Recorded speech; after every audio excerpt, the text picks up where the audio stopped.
Promises whispered a sparkless spark. No new attacks, just a slicing knife, cutting through dreams like a butcher's life.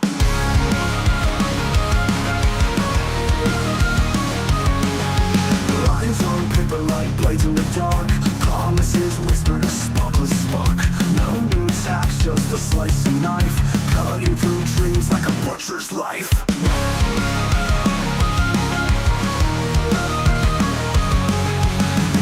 Stands with her budget tight, words like daggers in the dead of night.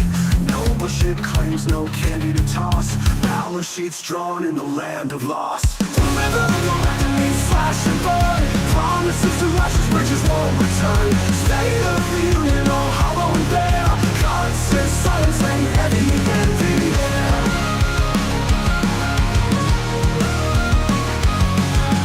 Clap in the room like puppets on strings, empty cheers for the pain she brings. No mommy scramble, no sweet reprieve, just bitter truths hard to believe.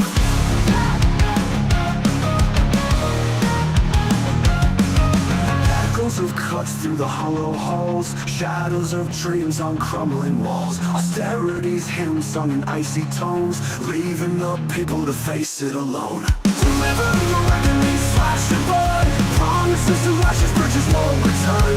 State of the union all hollow and bare, God sits silence and heavy in the air. Heavy in the air.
And good evening and welcome to tonight's Order Paper podcast. How's Laura this evening?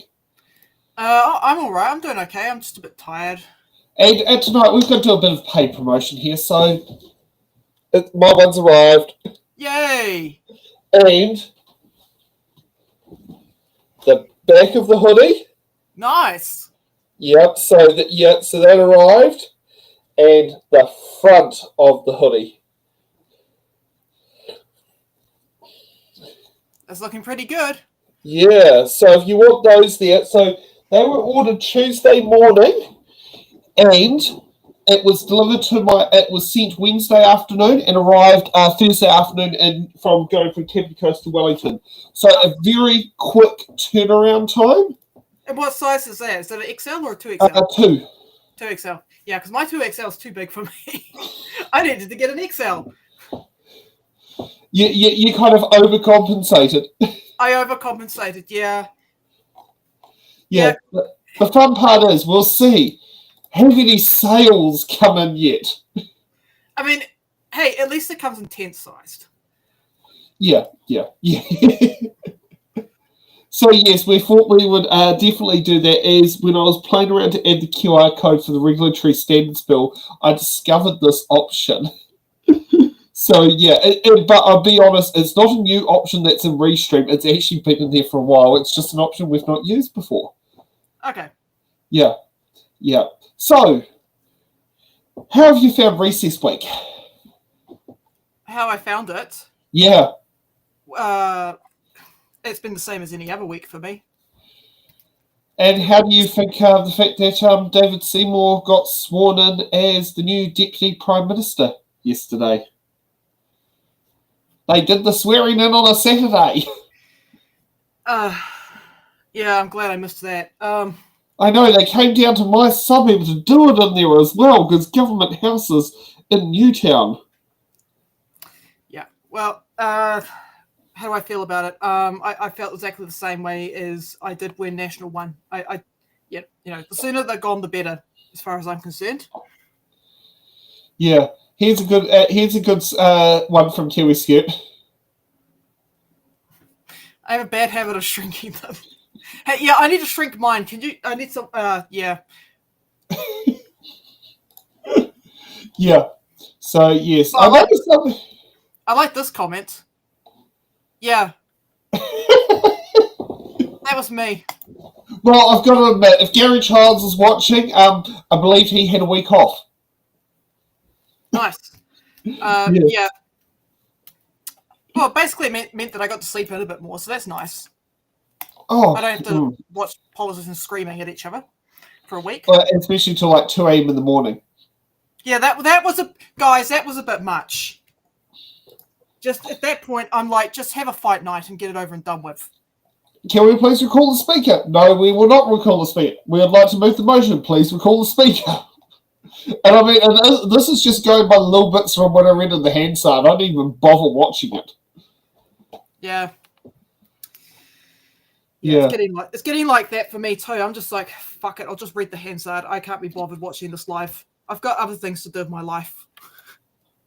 Yeah, completely understandable. Watching people at work is just like, especially when you're on like supported living payment and you want to do other things in your life, like, I don't know, get your business up and running, because I run a seasonal nursery business, and I'm like, well, I want to spend my week planning for that. I don't want to spend my week watching politicians shout at each other when I'm not being paid for it.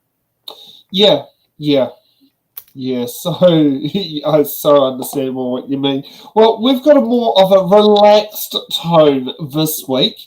So just before Budget Day, it was Members' Day, for those who are wondering, and there were some members' bills. And we're going to start off with... Now, we didn't bother with the Takapuna Boat Club, because that's a local bill. We can deal with that third reading at a later date, if there is nothing boring going on. But we'll start off with the Enabling Crown Entity to Adopt Māori Names Bill. Okay. So this is where they're... Now, sorry, I haven't quite set this up yet, because I had fun setting up QR codes instead. There we are. So let's kick it off. Call on members' order of the day number 3. Enabling Crown entities to adopt Māori Names Bill, first reading. Shannon Halbert. I move that the Enabling Crown entities to adopt Māori Names Bill be now read a first time. I nominate the Governance and Administration Committee to consider the bill. Rapua te huarahi whānui hei ara whakapiri I ngā iwi e rua I runga I te whakaaro kotahi. Tēnā koutou, katoa I te whare. Mr. Speaker, like many of my colleagues before me, I have the privilege to introduce my members' bill to this House this evening. I am presenting the Enabling Crown entities to adopt Māori Names Bill. I am proud that Te Reo Māori is recognised as an official language in this country, and we've been on a journey in Aotearoa, New Zealand, since the Māori Language Act of 1987. However, we are still yet to fully embrace the language.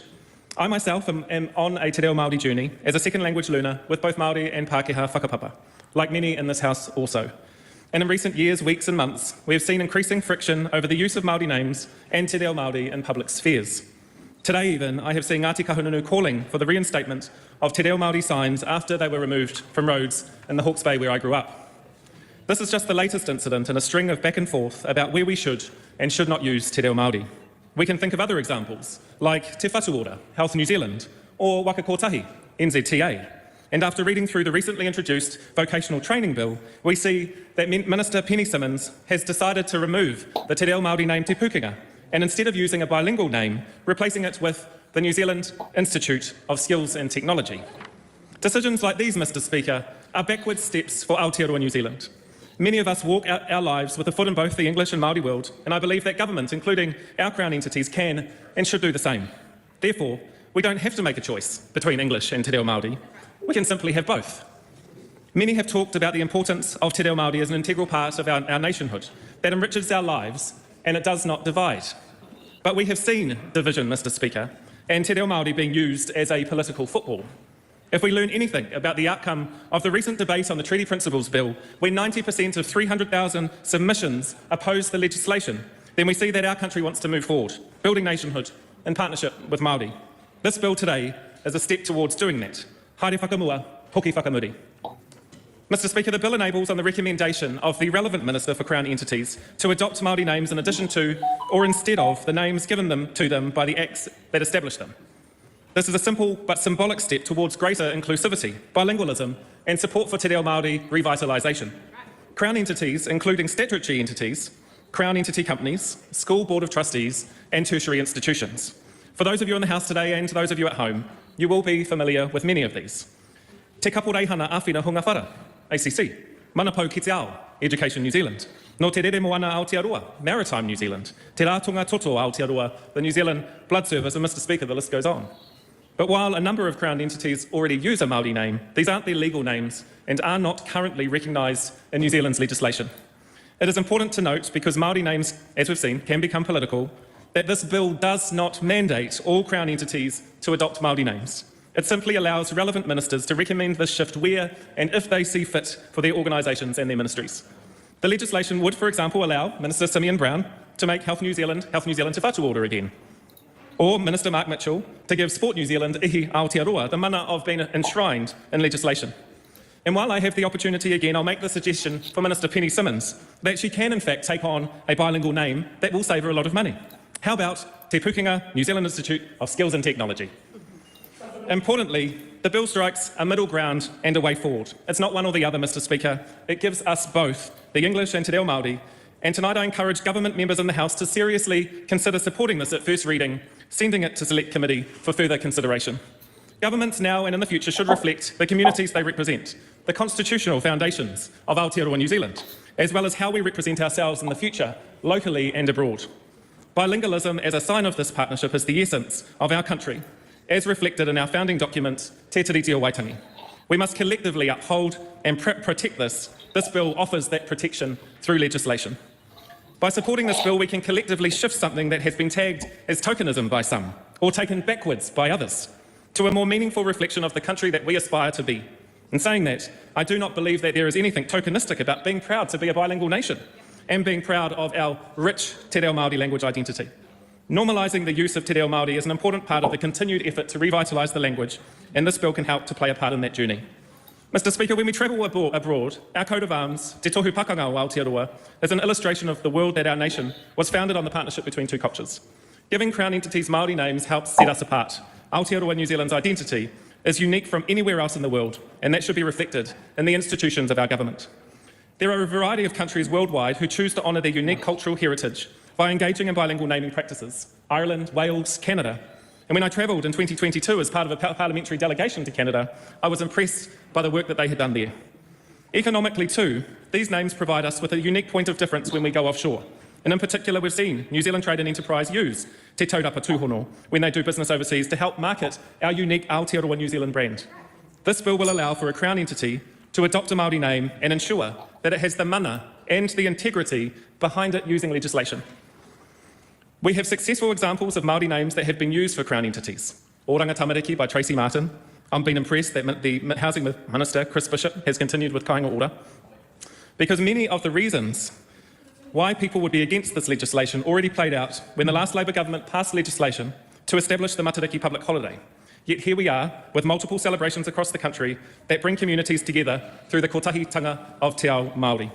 It is with no doubt, I'm also sure, that many government members will be attending and enjoying these wonderful celebrations in the coming month.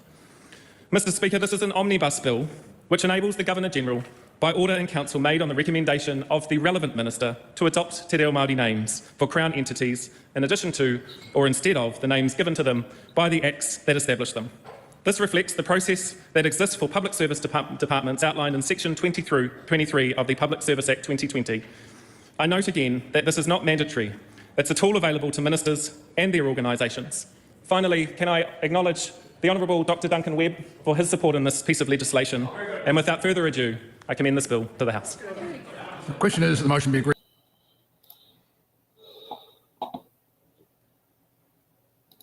So,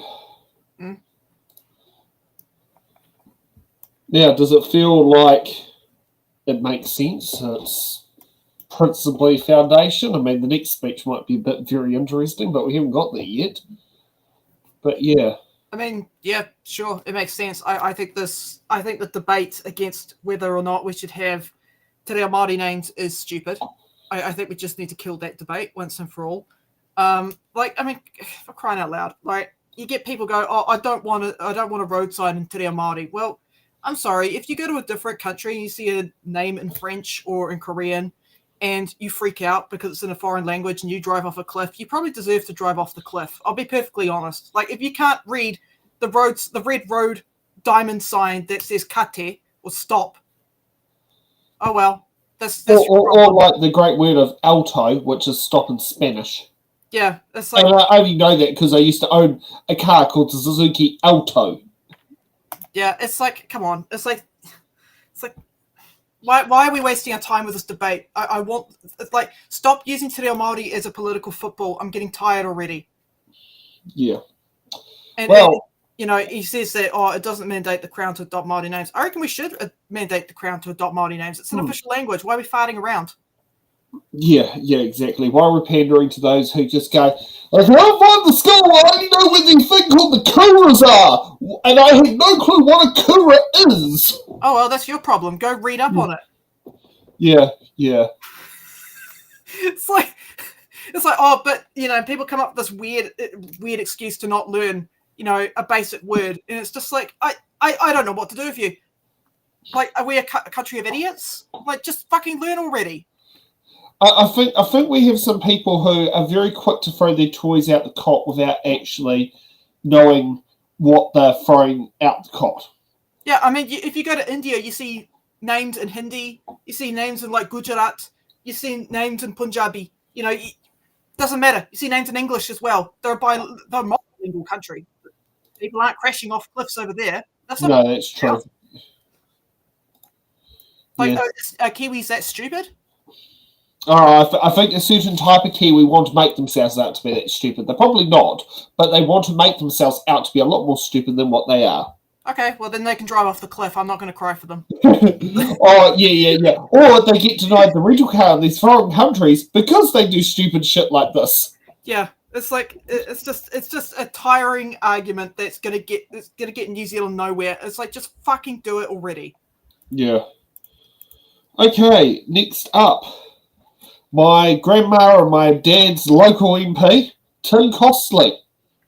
Some technical differences between different Crown agencies and departments. The intent of this bill, as I understand it, is to allow Crown entities to adopt a Māori name, as Mr Halbert just specified, that on the recommendation of their minister, the Governor-General can then have the name changed by order in council. And I do want to congratulate Mr Halbert on having his bill drawn. Apparently it's a very exciting day. I wouldn't know yet, I haven't had one drawn, but it's great to get something this far. The difference in this case between the listed Crown entities and other departments, because you might notice, for those following along home, if you're looking through the bill, it's very specific to the acts that it changes and the Crown entities that it changed. You'll notice, for example, that I was about to say Oranga Tamariki, but that is a Māori name. The New Zealand Defence Force, for example, isn't listed because there is, in the Public Service Act 2020, there is a provision by which certain government departments can change their name, can be established or disestablished, and that includes a name change provision. This one is about these specific entities which are separated out. And I would just like to go through some of those in the time that we have available, because there's a range, as you look at these different Crown entities, there are a range. For example, the Accident Compensation Corporation has its own legislation, the Accident Compensation Corporation Act of 2001. Now, ACC was actually established in, I think, 1996, but the act that would need to be changed here in this bill is the 2001 Act. If you go to the ACC website, for example, actually it's one of the most bilingual websites I've seen across different government entities, and every heading and every sort of section is broken down with Te Reo as well as with English. But can I just go through some of the other ones that are listed? For example, the Civil Aviation Authority. And they've got a great minister looking after them, but in this case we're talking about them. They could have, under this bill, a Te Reo Māori name. For example, it could be Te Manarerirangi Tū Matanui or Aotearoa. And I picked that name because that's the name they've already chosen. They already have a Te Reo Māori name. If we go to the Earthquake Commission Act, and it used to be called the Earthquake Commission, now it's called the Natural Hazard Commission, a name for that could be Takatuake. And again, I picked that name specifically because that's the name in Te Reo Māori that they already have. But that's okay, because there are some others. For example, we might look at the Tertiary Education Commission, and I wonder if they could be called under this bill Te Amaorangi Māturanga Mātua. And again, I've specifically chosen that one because that's the name in Te Reo Māori that they already have. I looked at some other ones. For example, NZQA is the next one in this bill. I'm up to 430A if you're following along. And the name I'm wondering about is Mana Tohu Maturanga, or Aotearoa. And again, the reason I'm suggesting that as a possible name is because that's the name that NZQA actually already have. Well, there is a bit of a pattern, but I want to keep going because then we have the Energy Efficiency and Conservation Authority, established under their Act from 2000. The name, we can call it Ika or Ika, also pronounced Ika by some, or some other people would call it Te Tare Te Aki Pungao. And again, that is the name in Te Reo Māori that they already have. And there is nothing wrong with these names. The member in charge of this bill makes a very good point. We don't want this to become about tokenism. We don't want this to become a political football. This is just about whether or not they can and by which means they can have a name. And what I'm trying to illustrate here is that a number of these entities already have, Crown entities already have a name in Te Reo Māori. The EPA, Environmental Protection Authority, Te Mana Rohi Paiao. Fire and Emergency New Zealand's Whakaratonga Iwi. Another one. And as I keep going through, the trend that you would see is that almost without exception, they all actually already have a name in Te Reo Māori. Many of them have been gifted these names. There's been a lot of thought gone into this. These are very appropriate names that they have got. Even, entities like the Health Research Council. I can't read my own writing here, but Te Kanahera Rangahau Hauora. One that will be more familiar to many members would be NZTA Waka Kotahi. And on they go. The next one here is the New Zealand Arctic Institute. Now, I want to just take a minute on the New Zealand Antarctic Institute, because it's one of many examples where most people, when you think of the New Zealand Antarctic Institute, they don't actually go by the name the New Zealand Antarctic Institute, even though the New Zealand Antarctic Institute Act of 1996, Clause 4, specifically sets them up as that. But these days, they trade as Antarctica New Zealand. They are not known as the New Zealand Antarctic Institute, and yet that's the name in the legislation. There are many other examples like it. For example, Sports NZ. Their name in the legislation is not actually Sports NZ, though that's what they, Sport NZ Ihi Aotearoa is what they trade as. They are actually Sport and Recreation New Zealand. The point is that a number of these agencies, a number of these Crown entities, have actually changed their English name as well. So while Sport New Zealand has changed from Sports and Recreation New Zealand to Sport New Zealand Ihi Aotearoa, the point is that, Mr. Speaker, they have already changed their names. They have adopted Te Reo Māori names, they have changed their English names, and nothing has stopped them doing this. Nothing has stopped them doing this. Another example, the Walking Access Commission. The Walking Access Commission is these days called the Outdoor, thank you for asking, it's now called the Outdoor Access Commission. The outdoor, well, it's actually called He Ringa Anuku Aotearoa. And if you go to their website isn't walkingaccess.govt.nz. It's not even the new name of outdooraccess.govt.nz. It is now, the website is He Ringa Anuku.govt.nz. These Crown entities have already adopted Māori names. They've changed English names. And to do that, nothing had to change in the law. There was no need for legislation. And if a minister really wanted to do that, they still can go and do that right now today. There is nothing stopping them from doing this. There is no need. And it's not, and as the member said, this is not about English versus Te Reo, because names in both languages have been changed without needing to change the legislation. And I could give countless more examples. In fact, if you go through the bill itself, almost every single one has either changed its English or Māori name. The point is we can do it and we don't need this. This is the ultimate example of a solution looking for a moral high ground or a problem. And that's what this is. And that's why we don't need this. I just wonder when I look at this bill, where are the priorities? Because as I look at some of these entities like FENZ, I look at them like Trade and Enterprise New Zealand, and the work that we are focused on to double the value of our exports, to bring growth to this country, to increase our trade. There is so much work that could be done. There are so many ideas that can be brought in the form of a members' bill. That's right. When I look at things like Tourism New Zealand, again, they've changed their English name and adopted a Te Reo Māori name. As we look to grow our tourism and bring that back to one of our top exporters, there is so much work that could be done and so many ideas that could be brought by members right across this House for the good of all New Zealand.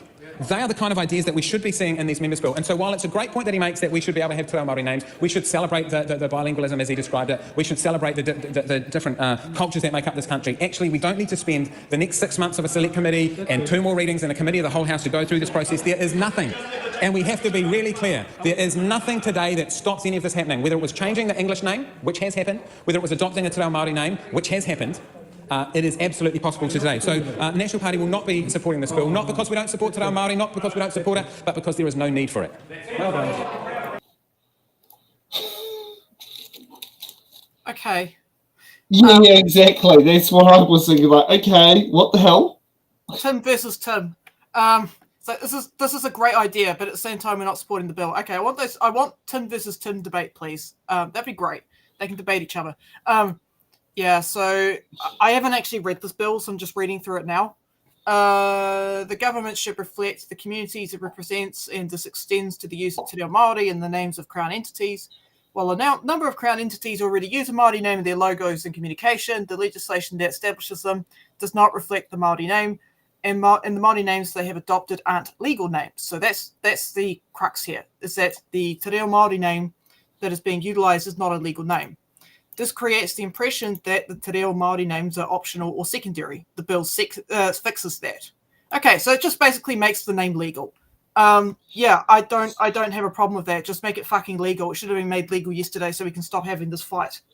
Well, maybe people like Tim Cosley and National want to have, when you sit down there and put, say, the Māori name to a government department on Bank Verify on internet banking, they want to say, account mismatch. Name don't match. What? So on bill payments on internet banking now, in order to reduce the chances of being scammed, you have what is called payee verification. Yeah. And this is interesting in my business. People don't put in the spaces in there and put Been Here Limited in one, and don't put the spaces in, and it comes up with name mismatch. So what the aim of, so maybe he wants it when you put the Māori name in as the bank account name instead of the English name, he wants it to show up on internet banking as name mismatch. I don't know, how does that apply to a private bank? We're talking about Crown entities. Well, yes, but it applies to the name of it on the name on the account. Okay. So on internet banking, you know how you have payees. Yeah. So say you sit down there and have it on there. Say you go to pay my coffee cup Been Here Limited because you didn't bring the FPOS card and I don't do PayWave. You've got to put in there Been Here Limited for the thing to give the green tick to say recommended to proceed. Yep. Yeah. If you put, say the government department's IRD and you put the IRD Māori name in there instead of Inland Revenue. The Māori name would come up as mismatch. Maybe that's what Tim Cosley wants, instead of it going like, yes, this matches, or as an alternative name. Well, I think that's dumb, and I think the Māori name should be recognised by the banking system as well as the English name, so you can use either or. Yeah, well, you have to have a legal name to do that, and stopping them from doing that legal name stops them from doing it. It's like, but it costs me too much money. It's like, guys, you're the same government that wasted how many millions on a treaty principles bill to nowhere? Like, come on. Like, exactly. we can do this. This is not hard. Yeah. You're just choosing not to do this because it's great for racist people who vote for you. Yeah. Or something. I don't know. Okay, let's get to Francisco Hernandez. It looks like this could be a near seat warmer speech, but it might be a series of interruptions. We don't know yet. Francisco Hernandez. Thank you. E tautoko ana te pati kakariki I tēnei pire. Me te whakaro kia tautoko tātou katoa. I want to thank my colleague Kuhana Linden for supplying me with those words, and I want to apologise to our Māori caucus, to Matawaka, for my pronunciation. I rise in support of this bill. The Greens support the idea of enabling more Crown entities to be able to use te reo.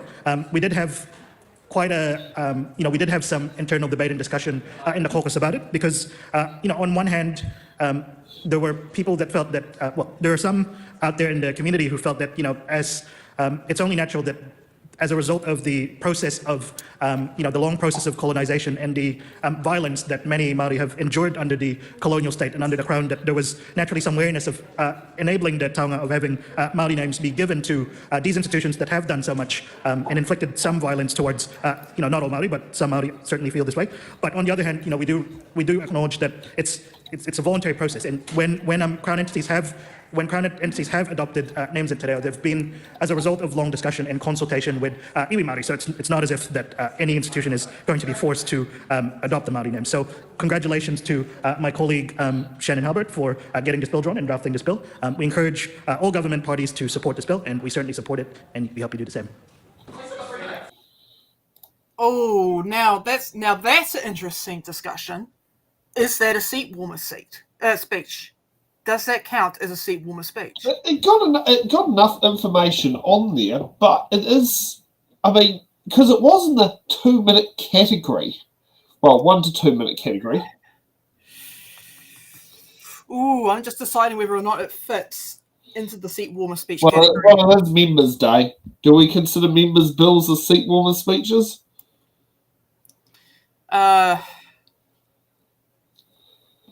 I mean, what I'm doing effectively is a seat warmer session.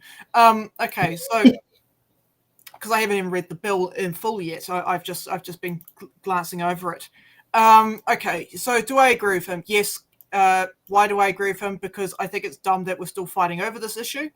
Te Reo Māori is an official language. Just slap it on the Crown entities. And don't make it optional, make it mandatory. Yeah. Okay, let's get up. Ex-only member of the LGBTQ community, Todd Stevenson.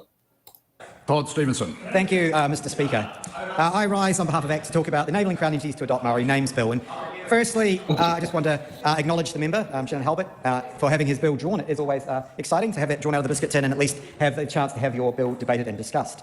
Look, I think Mr. Costley really, I think, summed up pretty eloquently why this bill really isn't needed. There's a difference between the legal entity names of organisations and the way they brand themselves and present themselves to the public. And as we've actually heard from Mr. Costley, this bill covers around 21 Crown entities. A majority of them already have Te Reo branding and the ability to communicate in that way. And then he used the example of ACC, which I think he said had one of the best bilingual websites he's seen. And so in the government, or in the actually public sector, we actually have over 2,700 different agencies or organisations in our public sector. I know we probably need to rationalise that, but that is way too many. But the point is, we're not obviously doing this bill to address all of them. We're only doing it for a select number. And for the select number, actually don't need it because they're already doing it. And so I do sadly think this is actually tokenism in this case, because what you do want is, if organisations are having a Te Reo name, you actually want them to genuinely embrace it and make sure they are able to communicate it to the people you serve. And so we would rather that we actually focus our Crown entities, our departments, our public services actually on delivering the services and things that New Zealanders need and making sure they're up to scratch. And if they choose to have a Te Reo name, then they can absolutely do that today, and we don't need this piece of enabling legislation. So that's ACT's position, that we unfortunately won't be supporting it because it is unnecessary. Obviously, it's good tonight to be able to highlight some of the organisations within our government that already have Te Reo names and are using them to do their business every day. And I think it's obviously a worthy policy intent of the bill to actually be encouraging and revitalising Te Reo. We just don't think this bill is needed to do that. So we unfortunately won't be supporting it. Jenny Markroft. Oh, thank you, Mr. Speaker. Pleasure. He seems sad to not support it, but anyways. That's a great way of putting it. Yes, Todd, it feels like we're not supporting it, but it feels like it's the way what the party chose, not necessarily what his conscience says. Yeah, I think his conscience is telling him something a little bit different there. But the problem is it's like, yay, look at all these Māori names, all these, agencies of Māori names. And the problem is they're not legal.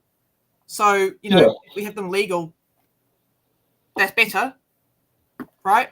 Okay. Yeah. The public entities, Te Reo Māori is an official language. Well, why is he saying that? Why is he saying that this bill is enabling? What are we enabling here? Are we solidifying that Te Reo Māori is an official language of New Zealand? What's enabling that's happening here? Again, like Tim Costley just listed off a bunch of agencies that already use Te Reo Māori, and society has not crumbled into dust, right? We're still fine. We're okay. Well, what's going to happen if we legalise the names? Is New Zealand going to blow up? I don't know. I mean, apparently they think that would happen with gay marriage, but I mean, take a look at it. I think all parties in Parliament, well, maybe not New Zealand first, but all parties in Parliament in general tend to have members of at least a member of the LGBTQ community. Yeah, I mean, we're still here. We're not dead. Well, I mean, I'm not dead yet, but, we're still here. Yeah. Okay, let's get to Jenny Markroft. To rise on behalf of New Zealand First and speaking to the enabling Crown entities to adopt Māori names bill. And congratulations to the member Shannon Halbert for having the members bill drawn from the ballot. It is a great day for you this evening. Mr. Speaker, the bill enables Crown entities to adopt Māori names via order in council, either alongside or replacing existing names. But as we've heard so eloquently from my colleague from the National Party, Tim Costley, many entities are doing this already, so really this piece of legislation is unnecessary. In fact, he highlighted a number of the entities already have a name in Te Reo Māori. Mr. Speaker, I think a priority really for New Zealand First is what outcomes can we influence? What can we do that will make a meaningful difference for Māori, rather than a little bit of virtue signalling, as this bill does? $1.5 million for Māori wardens. Now that's an outcome. $10.2 million for infrastructure rebuild at the Waitangi grounds. That is an outcome for Māori. And that's what we're focused on this side of the House. $7.1 million for Māori economic development. That's an outcome. Changing the name is not an outcome, Mr. Speaker. It won't make a meaningful difference at all. How about improving water infrastructure at Pariaka in Taranaki? Well, that's a great outcome. Never mind putting a name that really is unnecessary when that could be done already without needing legislation, Mr. Speaker. There are a number of ways that we can improve outcomes for Māori, and this is not one of them.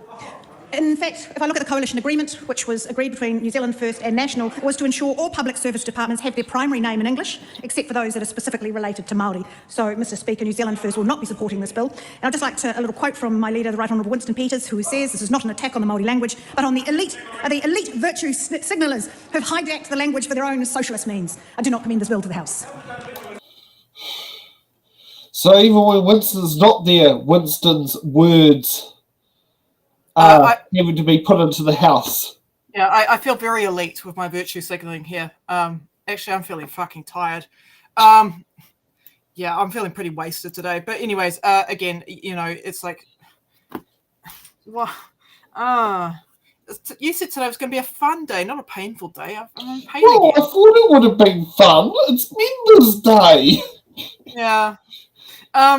Okay, it's unnecessary, but it's necessary because Te Reo Māori is an official language, and you know, what can I say to this speech? Like, I don't know how I need to respond. Like, what the fuck was she talking about? You know, we have an unofficial language, English, as the primary language for these agencies, and yet we're not including Te Reo Māori as a legal name. Yeah. I just don't get it. Just have both names already and fucking get over it. Stop this culture war bullshit. Yeah, exactly. That's honestly, that's pretty much what you're going to get out of me with every single speech tonight on this subject, is stop the culture war bullshit. Just adopt both names already and move on with your life. We've got other things to worry about. Okay, let's see how Takuta Ferris go. No, Takutai Tash Kemp. Sorry. I did want my local Māori MP to be doing that because his vote's really interesting, but I'm very happy with the Tamaki Makaurau representative. Tēnā koe te pika, tēnā tātou i te whare. I rise tonight proud to be Māori and proud to support this bill, enabling Crown entities to adopt Māori names bill. And we do this because this bill has good intentions that it serves in terms of inclusivity, bilingualism, and support for the revitalisation of Te Reo Māori. And this House has a priority to whakamana Te Reo Māori. This isn't just about government names, it's about giving Te Reo Māori names mana. This Te Reo Māori is the only official language of this country. I must remind this House that English is not, despite what New Zealand First have to say. Te Reo Māori is and shall remain the only official language of this country alongside sign language. We have to protect our reo. Article 2 of Te Rite o Waitangi guarantees protection of our taonga. This includes Te Reo Māori, as it does our whenua and our kiwi. This bill is a small step towards revitalisation of Te Reo Māori, and on balance does have good intentions. However, our tautoko comes with caution and with some reservation. We must stand up for the injustices of Te Reo Māori, that's our taonga. This House continues to attack our tikanga, it continues to attack our reo, and continues to attack our people. Our reo is constantly bastardised or dragged through the mud, mispronounced, misunderstood, misrepresented, but it's normalised in this House.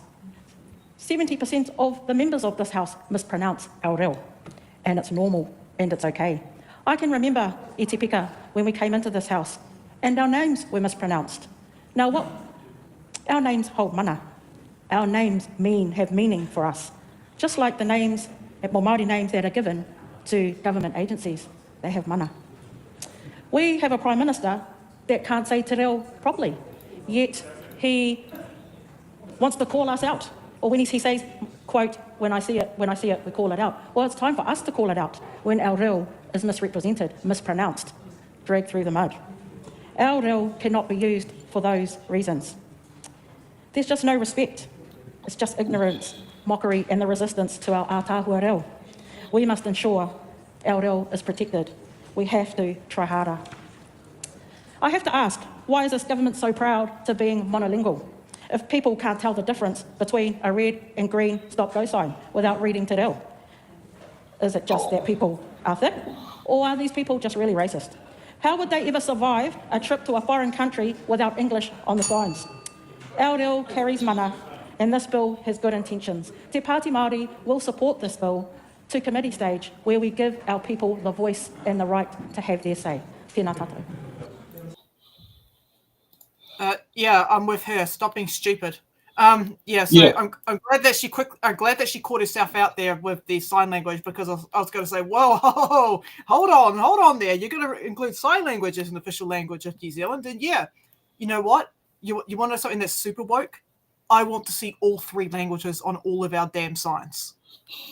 God, I think we need to have big neon signs, possibly as big as this hoarding here. Absolutely. To deal with the sign language part, because of the number of the things in there. But I don't know. Actually, what will come on there in the case of sign language when it comes to road signs? Because there is a communicable language in English, does that putting the sign in there, which is more on the basis of talking onto a sign, does that help it or not? Don't overthink it. I just want to see hands on signs, okay? Hands on signs. Yeah. It's like, don't overthink it. Just include all the languages. That's how woke I am. But yes, if this coalition is so damn scared of Māorification, just make English an official language as well and be done with it. Stop the fucking fighting. You know, Te Reo Māori has been spoken in New Zealand for longer than English has. Yeah. If you want to go down that route. I mean, the settlers had to learn Te Reo Māori. You know what? Māori also had to learn a bit of English. You know, you had that exchange of languages. So in order to acknowledge that exchange of languages, just have both names. Yeah, so true. It's just so dumb, turning this into a culture war issue. Yeah. Okay, let's get on to Willie Jackson. The Honourable Willie Jackson. Mr. Speaker, tuatahi mihi ana ki a koe Shane, mo tō kaha ki te tautoko tō tātou reo Māori. E mō ki o tāua he nui tēnei pakanga ki te whakapakari tō tātou reo, engari rawe tēnei kaupapi tēnei wā. Nō reira, e tuki tēnei wā ki te kōrero ki a Greg Fleming i te mea, kua tai ki tō wā e hoa ki te whawhai mo tō tātou reo Māori. E mō ki o mātou, he nui tēnei maha i roto i tō ao, kua tai ki tō wā e hoa ki te tū wainga nui o hoa, ki te whawhai mo tō tātou reo, ki te tautoko tēnei piri. Nō reira, e mihi ana ki a koe e hoa mo tō kaha, ki te ako tō tātou reo Māori, mihi ana ki a koe. Koutou katoa, tēnei te mihi ki a koutou. Well, it's been an interesting kōrero so far, hasn't it, Mr. Speaker, in terms of this kaupapa? It's a fabulous kaupapa. I want to mihi to Shannon Halbert. I want to just answer a couple of things. You know, the reo, is, particularly our Māori members here will know, it's been under threat, Mr. Speaker, for many, many years. So every little bit helps. Yes, we support the wardens. Of course we support the wardens. Of course we support pute going to Māori housing. But every little bit helps. And here's the thing. The reo is for everyone, Mr. Speaker. Greg Fleming knows over there. He's been learning the reo for a long time, and I mihi to you. I mihi to him, sir, Mr. Chair, Mr. Speaker, for his commitment to the language. You see, you might be a bit surprised sometimes, but I do believe the language is for everybody. In this country, Mr. Speaker, more Pākehā are learning the reo than Māori, which is terrific. You go to Wānanga, you'll see more Pākehā because they love the reo. The reo is incredibly important. But sadly, our people out there are seeing so much division in this House. So I'm proud to tautoko this language. You know, we're happy to live in towns, Mr. Speaker, and cities with Māori names like Whanganui, Kaitaia, Whangarei. But when it comes to Crown entities, we draw the line. What's wrong with calling our department Oranga Tamariki, Kainga Ora? Good on Chris Bishop for not moving that name. Waka Kotahi. People start asking, do Māori names count? In Gisborne, for instance, over half of the population are of Māori descent, according to the 2023 census, a clear majority, 56%. But they have to all have their signs and names of government departments, sir, in English. What happened to democracy? Some people need to remember that Māori are members of the community too. That's what our people are saying. Baden Barber is saying that. Baden works with any party. Now he's calling the latest call from the government to remove bilingual signs racist. That's the type of kōrero that you're going to get out there. Baden ain't no radical. He just wants to see our reo out there. He's part of the fight for the language.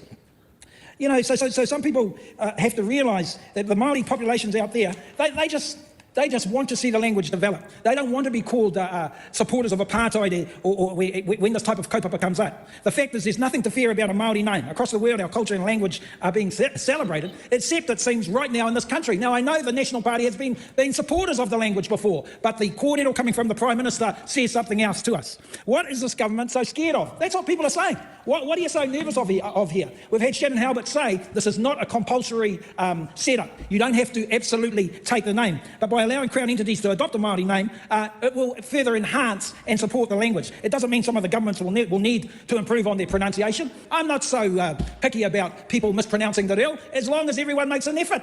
I'm fine. I won't condemn anyone. The Prime Minister, as long as everyone has a crack, good on you. You know, that's what it's all about. We don't live in a fundamentalist world. But I say to everyone tonight that to support Shannon's bill would be great in supporting the language and maybe take away the image at the moment of this government being the biggest anti-Māori government in the last generation. Kia ora, Mr. Speaker. Oh, the lines that Willie has to sit there and leave off. Yeah, I mean, he is right. Te reo Māori is a language for everyone. There's no one stopping am I stopping anyone from speaking Te reo Māori? No, they're welcome to sit there and speak in the chat. Yeah, you can speak Te reo Māori. I'm not going to stop you. Yeah, it's a language for everyone. Just like how English is a language for everyone. Just fucking adopt both names already. Be done with it. Like, I bet you if national polling was to be done on this issue, most people don't think deeply about this, right? They don't care. They're given an option of are you for against it, or an option of I do not mind. I can tell you right now, for it and I do not mind will well supersede I'm against it. Yes. But the reason why I say you've got to put that in there, otherwise people will go with the binary for or against. Well, I don't mind it, but I can't say I'm for it, so I'll vote no. So as long as it has a three-pronged question in there, then yes, it definitely certainly would do that as a result. Yeah, I mean, I think it's pretty clear it's a minority of people that would get really upset of seeing a Te Reo Māori name. And to those people, I would say, how the fuck do you survive on a day-to-day basis? Yeah. You know, they probably sit there and call whakatane Wakatane. That has no meaning in English. Yeah. So I can't. So they just make up an imaginary language to cope. Okay. Who knows? Yeah.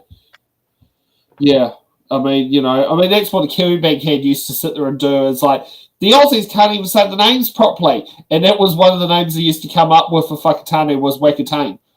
One of the most cringiest things I've seen are people, and I saw this on Reddit, so take it for what it is fucking Reddit. People actually crossing out Māori names on banknotes. And I'm like, how sad do you have to be in your life to cross out a name in Te Reo Māori? Like, what a sad life you have. Yeah. And actually, isn't that illegal? It's not normal behaviour. Like, it'd be like if you had a Māori person just cross out every single English name. Like, you don't see that level of stupidity from Māori. Why are we seeing this level of stupidity from Pākehā? Stop being stupid. Yeah. Yeah, you're so right on that one, yes. We don't see that from Pākehā. No, we don't see that from Māori. We only see it from ignorant Pākehā. I've only ever seen it from a certain demographic of Pākehā, like just really old, angry boomer men, for whatever reason, out there with their Sharpies. It's not called Tawhiti Street, it's called Tawhiti Street. Yeah, I just don't fucking get it. I don't get it. I don't want to get it either. It's stupid. Yeah. Okay, Erica Stanford.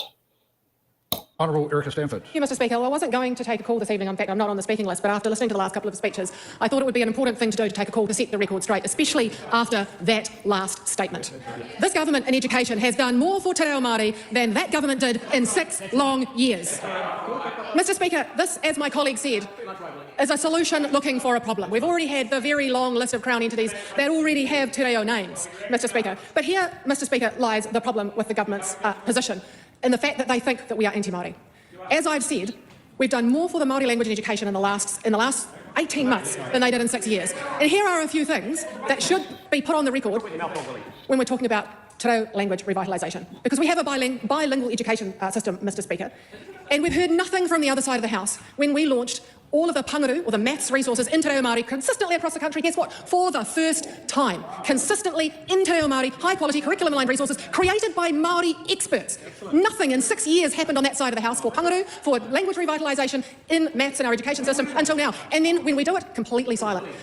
What about structured literacy, Mr. Speaker? For the first time ever, consistent nationwide te reo resources in Te Reo Māori for structured literacy, including an assessment, Here Witiro it's called, which is a check to make sure that our young learners are on track with their learning. Now, I know, Mr. Speaker, you're getting ready to tell me to speak to the bill. Am. Well I can tell that you're leaning in. But I think that it's only fair when things like that are said across the House, that this is the most anti-Māori government. It's important to put on the record all of the things that we have done in structured literacy and in maths, all of those things to make sure that we are, properly resourcing a bilingual education system. So when it comes to this bill, Mr. Speaker, it is well-intentioned. We understand that it's important to have names in English and Te Reo Māori. However, as has already been laid out this evening, almost all of the Crown entities that were listed in the members' bill already have Te Reo names. And so, as I said, it's a problem looking for a solution, but it goes wider, Mr. Speaker, to the priorities of an opposition when this is the best that they have. Are they out here tonight talking about a bilingual education system or properly resourcing it? No, they're looking for something that's already done in most cases. It's a waste of this House's time to forward a bill that can already be done. There are so many ways, Mr. Speaker, that we could properly be investigating the revitalisation of Te Reo Māori in this country. And bringing a bill forward that does something that already exists, that we don't need legislation for, just shows the level of incompetence of the opposition when this is literally the best that they've got. How bereft of ideas are they that this is the bill that they bring to the House? And that is why, in 6 long years, it's really difficult to point to anything when it comes to the revitalisation of Te Reo Māori that you can point to, because this is a government who cares about the language, who is investing in things that actually matter, not only in education but across other areas as well, which is why we don't bring bills like this to the House. Not only are they a waste of our time or a waste of our resource, we have so many other more important things that we could be doing to revitalise the language, to properly resource it, rather than bringing a bill like this. And I have to say to them all, congratulations for getting it drawn out of the House, but try harder next time, Mr. Speaker. There are so many more things that are more important when it comes to properly resourcing Te Reo Māori and properly resourcing a bilingual education system that he could be bringing, rather than, as we say, a solution that's looking for a problem, Mr. Speaker. And as we say, we're not opposed to the use of Te Reo Māori names. What we're opposed to, if we were opposed, Mr. Speaker, like that member just yelled out, to the Māori language, then why on earth would we be spending millions and millions and millions of dollars doing everything in the education system in Te Reo Māori that we're doing in English? Why would we be doing that? Wow, that was a lot of cope and a lot of big mad at Willie.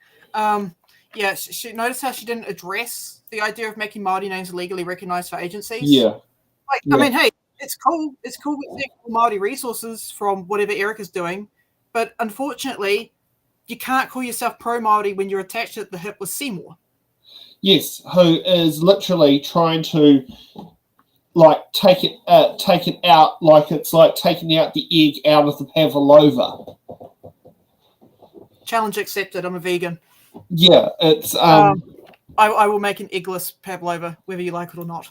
Anyways, that's besides the point. So you've got the pay equity cuts. You got those 33 claims that were cut. That's going to have a negative impact on Māori. Ignoring I fucking just went balls to the wall last week about Louise talking about how her amazing cuts are going to benefit Māori. Well, here's more that I found potentially could be there. We'll have to delve into the bill. This is the annoying thing when it doesn't go to select committee. A person taking on a border in the eyes of work and income could have the equivalent of it being treated as a part-time job. So borders have been for both tax purposes and for accommodation supplement, borders are generally exempt from the first two, and it does work there. In the tax act, it's based on a dollar figure, and the dollar figure is like you're going to be charged like over $300 a week per border average before it starts being treated as taxable income. And in the case of working income, 2 borders is not part of the picture. It only kicks in on the 3rd border where it does affect the income. But if they get rid of the provision for the borders, people might be simply, for taking on the border, will be treating it as having part-time work.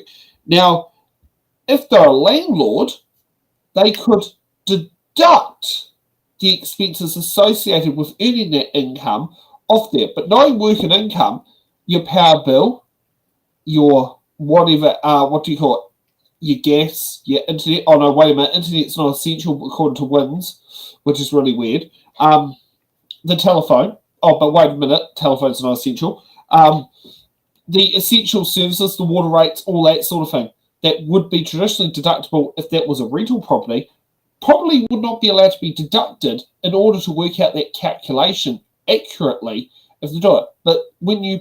So this, I don't know what's going to happen with the bill, but that is something I believe it will force into it. And in many cases, what is deemed as paying excessive rent is very minuscule. Like, I'm trying to think, when I was living in Kandala, I think the what's it called? We were paying $175 each a week for the place, $350, which is quite cheap for Kandala. Got to admit, the rent never went up the whole time we were there, and I think it got raised to $185 at a later point, so $370. But the accommodation itself,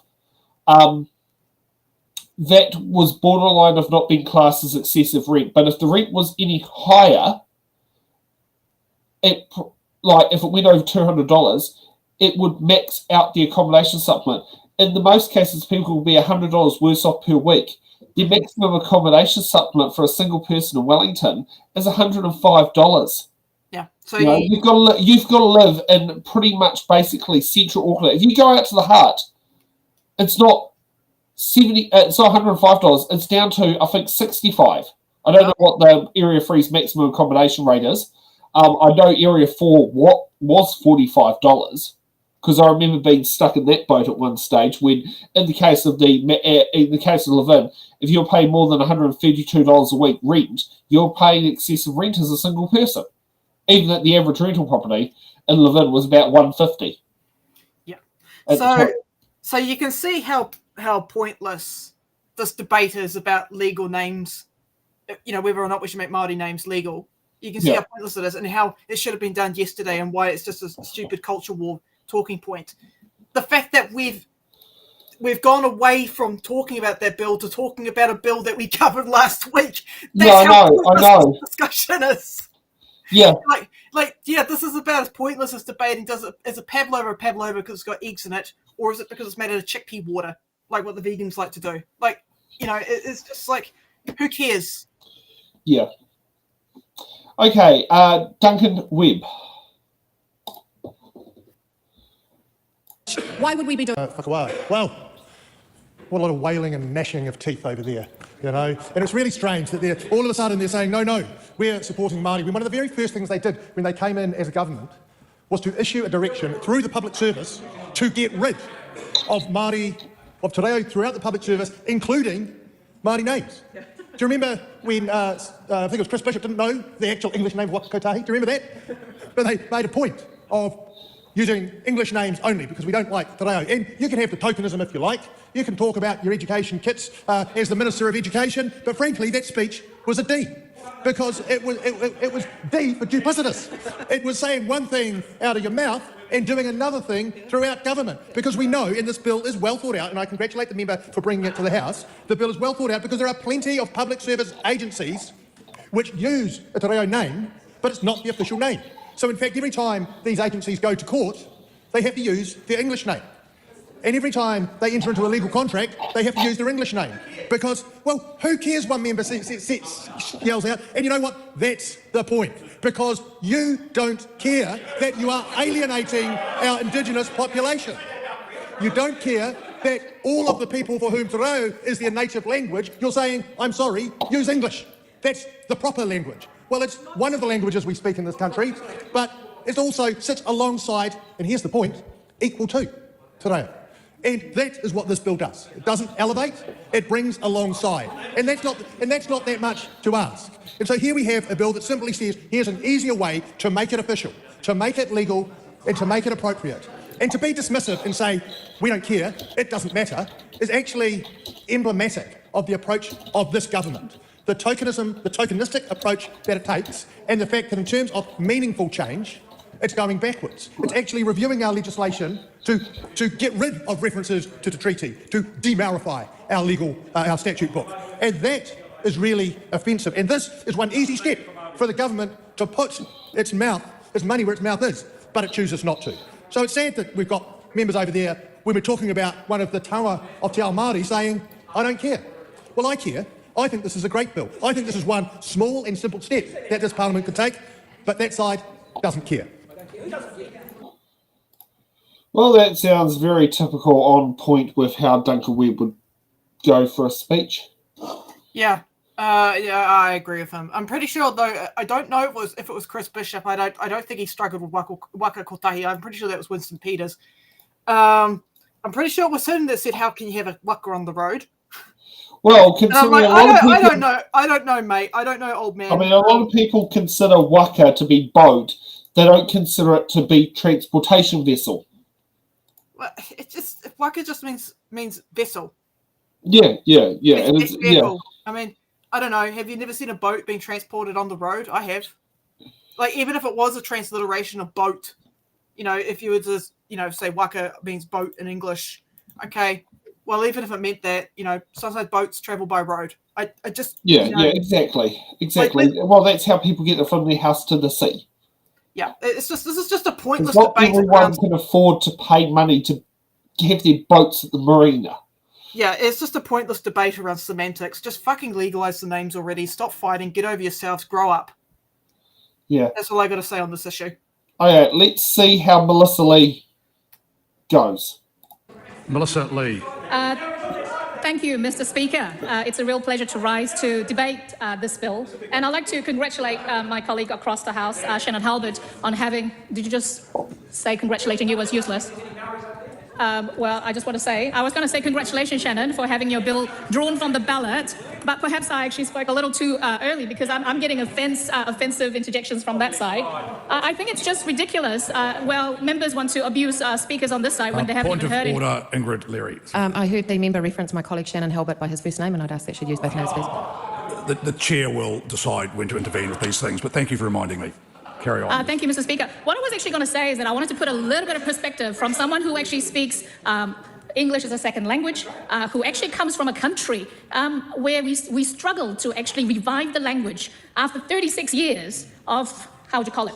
Colonialism is what I think a lot of people call it. Korea was annexed by Japan for 36 years, where Korean people lost their language. We weren't allowed to speak Korean. We actually struggled to actually revive the language, and we're very proud Korean speakers. And I actually feel for Takatai Camp when she actually said that when she gets offended when people mispronounce te reo. And I apologize if I actually mispronounce te reo because I'm not a native speaker. But having said that, I too get offended when in this house, often when people actually call out things like Hyundai, Samsung, they're Korean brand names, but I get offended because I'm Korean and I know what Hyundai is supposed to pronounce. It is supposed to be Hyundai, and Samsung is not Samsung, it's Samsung.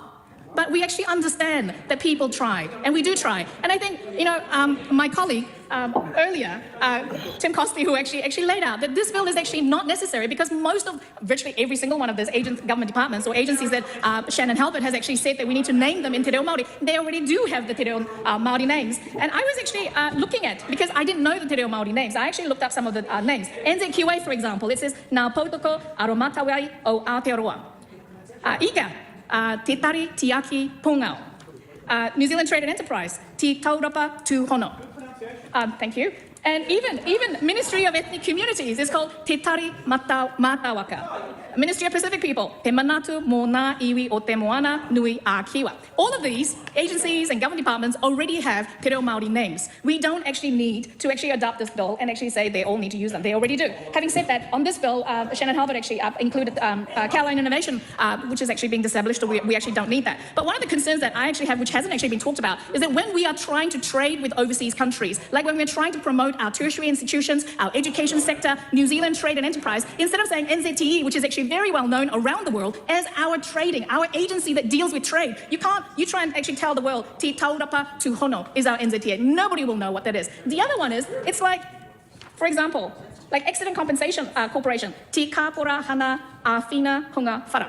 A lot of people who have accidents in New Zealand, I mean, even tourists are covered by ACC. When they are looking for ACC, if they actually have the Te Reo Māori name, they will not recognize it. And that is one of my biggest concerns. Road signs. Even Korea is changing their road signs to English so the foreigners who visit Korea can actually understand. And I I think when we have people who do not understand road signs, we are in for a major issue where there will be more accidents, people looking for more compensation through ACC. Te kapo reihana a whina hunga whara will be very busy with all of those visitors who cannot read those road signs. I do not commend this bill to the House. Like, the chat's got it being sick on. Is she arguing for the bill while voting against it?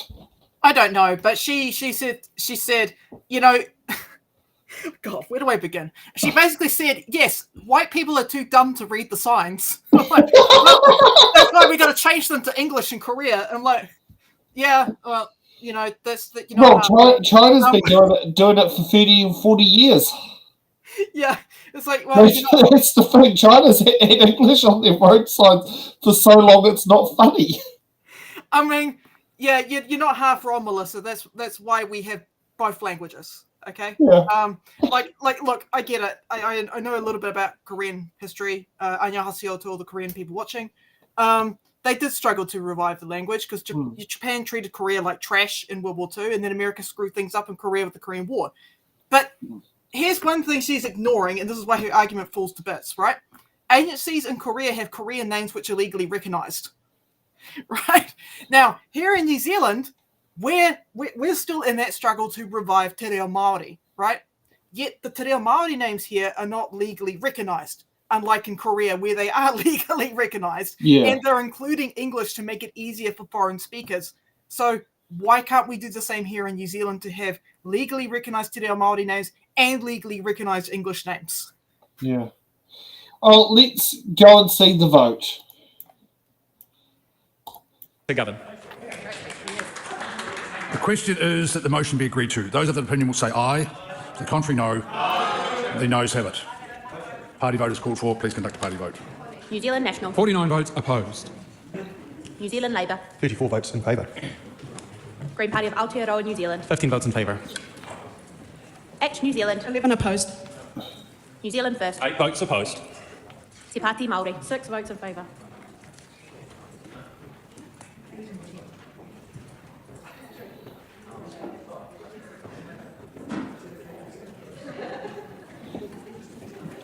The ayes are 55, the noes are 68. The question is not agreed.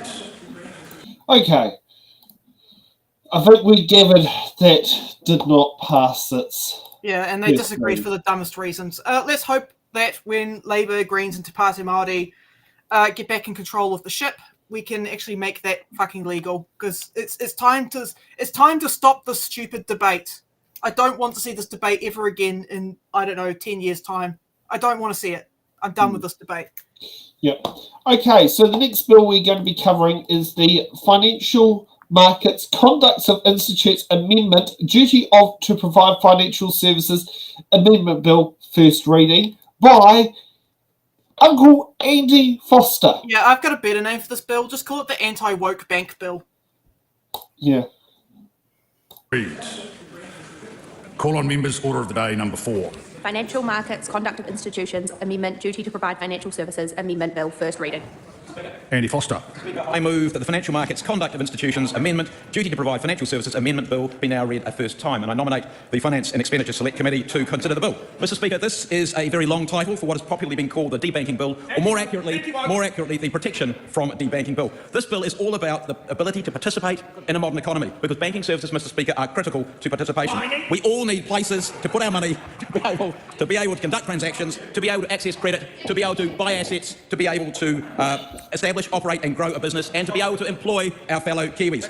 How many businesses, Mr Speaker, do you know that have no debt? Perhaps, Mr Jones, you could whisper to your colleague if you want work included in the bill, because it is actually your colleague's bill, other than yelling about so that it can be heard at Wellington Railway Station. Carry on. Mr Speaker, how many businesses do you know that have no debt? Well, the Department of Statistics in 2022 said that the average New Zealand business, for every $100 in its own equity, owed $202. So what that says is the ability to be able to borrow is essential to running a business. And look, Mr Speaker, it's right and proper that, indeed it's fair and reasonable that banks are able to decline to do business with people or organisations for legitimate commercial reasons. It's right and proper that they're able to charge interest rates reflective of the risk that a client represents. But the question that this bill is all about is whether it's right for banks and other financial institutions to make decisions on non-commercial grounds, whether it's environmental, moral or cultural. Now, some people have suggested that banks could simply argue they're withdrawing lending from a business or even a whole sector, a whole industry, for commercial reasons because they see an industry going out of business because it is a sunset industry and they see it going into the sunset within a short period of time. But that, of course, Mr. Speaker, is a self-fulfilling prophecy. If you remove banking services, you essentially remove the ability for those businesses to do business, and of course they're going to go out of business. My bill puts the onus on banks that plan to withdraw or withhold banking services to be very sure that there is a real, and the bill says this, valid and verifiable reason based on financial risk to withdraw or withhold services. I've been asked about the penalty regime and the penalty process. Well, my bill backs that obligation with penalties, and the regime is already in the existing Act. The Financial Markets Authority website says the FMA is New Zealand's financial markets conduct regulator. We're responsible for promoting and facilitating fair, efficient and transparent financial markets in New Zealand. We're dedicated to promoting and facilitating fair, efficient and transparent financial markets characterised by, here's a key word, fair access, suitable products, quality advice, transparent actions, that's important too, and integrity. And they go on to say, our goal is to ensure New Zealand businesses, consumers and investors, and here again is critical, believe the financial services sector works well for them. And of course, if you withdraw those banking services, it's not going to work very well. What is not right and proper, Mr. Speaker, is for banks to make those decisions for non-commercial reasons because they do not like the industry or even they do not like the people, as we've seen in the UK in one instance. Possibly some in this House will say, well, those businesses are bad, particularly around climate emissions. So good riddance and well done to the banks. But that is a very dangerous pathway because who is next? Who is next? The question I put to you, though, Mr. Speaker, is that the role of a bank to make that judgment, or is that the role for an elected Parliament? And of course, this Parliament has made a decision this year about terminating a business or terminating an industry. That is the greyhound industry. But we've done that transparently, fairly and democratically. It is very different than the banks making those sort of decisions that lawfully established legitimate businesses should be effectively shut down. And debanking, Mr. Speaker, doesn't just affect the targeted business or sector, but all of those around it, their suppliers, their services, their communities in many cases. It affects our economic performance. And one of the things, Mr. Speaker, is we have been struggling as a nation for decades in terms of productivity. The last thing we need to do is have our banks, or our Australian banks, from hamstring us any further. So let's look at some of the industries that have already been targeted or have expressed deep concern about being targeted. Because those industries, by and large, contribute to our economy, they provide vital services, they contribute to New Zealand's export revenue, and by doing this, they underpin the living standards of every New Zealander and the tax revenue that pays for the public services we all enjoy. Well, first of all, there's the mining industry, and I can hear some nervousness across the other side. Some would wish that mining industry did not exist, but they still happily, even if unknowingly, consume products made from mine materials. But let's say it's the coal industry they're particularly concerned about. Well, the Finance and Expenditure Select Committee heard from Minerals West Coast and Straterra that some banks prevent New Zealand coal mining companies from accessing some or all of their services for climate change reasons already. We heard from Kiwi-Birb, who said they don't lend to the coal, oil and gas sectors. Well, Kiwi-Birb, sorry, that is not going to keep the lights on, and it's not going to keep energy prices down as we saw last winter, and hopefully we don't see again this winter. Westpac said that they'd ceased lending to the coal mining sector, following losses incurred when Solid Energy collapsed. Well, look, that's fair enough to say risky business, but one miner's failure in a poor market does not mean that other better capitalised, better run miners in a good market are the same risk. I have found that some of our Australian banks actually invest heavily in mining in Australia, but they are thinking about that and will they continue doing that. Some of them are thinking about that. But, Mr. Speaker, if your beef is specifically with coal, can I give you a few numbers? Because it's worth thinking about. The global coal production is at an all-time high. So the West is going down, but the rest of the world is going up faster than the West is going down. New Zealand produces 2.6 million tonnes approximately of coal a year. Sounds like a lot, but when you put that in context, China, which is the biggest coal miner in the world by a long distance, produces 46% of all the world's coal, and that is 4,382 million tonnes, or 1,677 times more than New Zealand. Even if you put population there, it's 6.2 times as much. And do you know what? That number is going up all the time. Their growth since 2007 has been 701 times our entire production. So what difference do we really make in that context? Perhaps climate-concerned Kiwis would rather that those mine minerals and coal come from other countries. Other countries, Mr. Speaker, that do not have the same environmental standards as New Zealand does. What about the labour standards? What about the jobs that we export? What about our balance of payments? It's really, really good that in New Zealand we shut our own industries down and we buy those products and those minerals from overseas. Because you know what? We've got a balance of payment. Oh, deficit, isn't it? We haven't run a balance of payment surplus since what, about 1970? So we need to be firing on all cylinders and not hamstring us. Then what about our primary sector, Mr. Speaker, which produces 80% of our goods exports? The ANZ told FEC, the Finance and Expenditure Committee, they don't currently apply restrictions to businesses with significant agricultural emissions, and they seem to put a yet warning in there. Let's be very clear. If we damage or destroy our agriculture sector, we damage or destroy the living standards of every single Kiwi, urban and rural. We cannot afford to do that. According, Mr. Speaker, to the Federated Farmers' May 2025 survey, which will be released next week, so this is in advance, but they've told me that I can use that, roughly 20% of farmers report being asked about their emissions profile by their lending banks, and an overwhelming 70% said that they would support this bill, and also Mark Cameron's bill, which is coming along. Mr. Jones, I hope you haven't changed your seat to improve your Mr. Speaker, my time is still going down. Or to get away from the Speaker, but either way, it is against the standing orders. Carry on. Mr. Speaker, In summary, the farming sector is worried about banks making lending decisions on non-financial grounds. And then what about the motor trades industry and petrol stations? FEC also heard from Waitomo. They told us that only the current bank was willing to continue providing finance. The others were not so willing. The BNZ indicated that they would reduce lending to fossil fuel industry. And we've had correspondence as a party from quite a number of petrol stations saying that they are effectively being asked to pay back their loans over the next 5 years. Now think about how hard that is going to be for them as businesses. And just imagine, let's say all the banks went down the same track and we had no petrol stations in 5 years' time. What does that do? We're going nowhere. And what does that do to 4.8 million vehicles around New Zealand? Do you know what? We could all use electric vehicles because we've got 80,000 of those. How is that going to work? How would New Zealanders feel about their cars, trucks, utes and motorbikes being unable to be used and them unable to be able to get anywhere? And what about freight, Mr Speaker? Mr Speaker, there's a lot more I can say about this. Suffice to say that there is a lot of concern about the behaviour of our banks. This bill is about getting through its first reading and then giving New Zealanders the chance to tell us their stories, to tell us their experiences with their banks and to make sure that the banks cannot decline to provide banking services which are critical to running businesses for non-financial, non-commercial reasons. Mr Speaker, I commend this bill to the House. Well, I mean, it's interesting what Andy is saying on that aspect.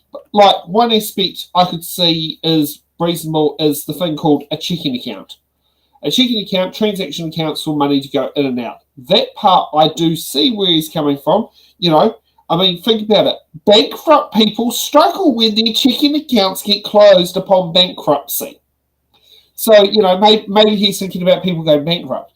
But when it comes to lending money, now that's a completely different story. You know, you should not be forced to lend money just because you don't sing on the right song sheet. But I don't even know what the fuck Andy's talking about. Okay, so in the bill, right, financial institutions must not withdraw or refuse to provide financial services except for commercial reason. Okay, all right, so he's talking about mining and stuff like that, right?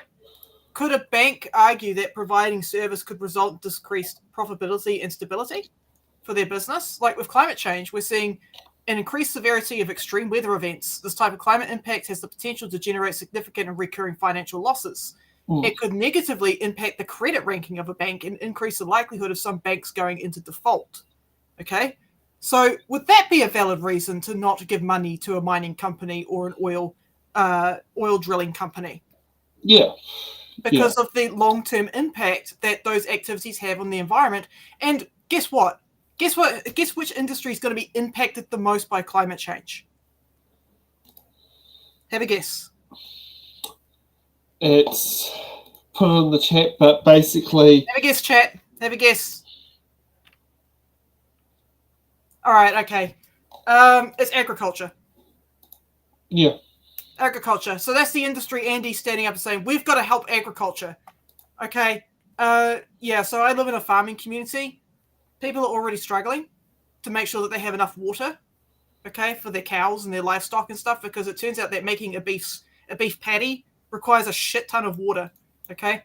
So when you've got droughts and stuff like that always occurring, or you happen to do horticulture in a flood area, right, you're very vulnerable to minute changes in weather patterns, okay?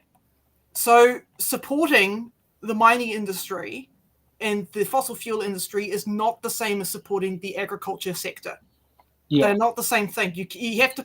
It is really one of those situations where there is no middle area. You have to pick one or the other. Yeah, insurance. That's another one that's jacking up premiums as a result to risk insurance has gone up. Put on there.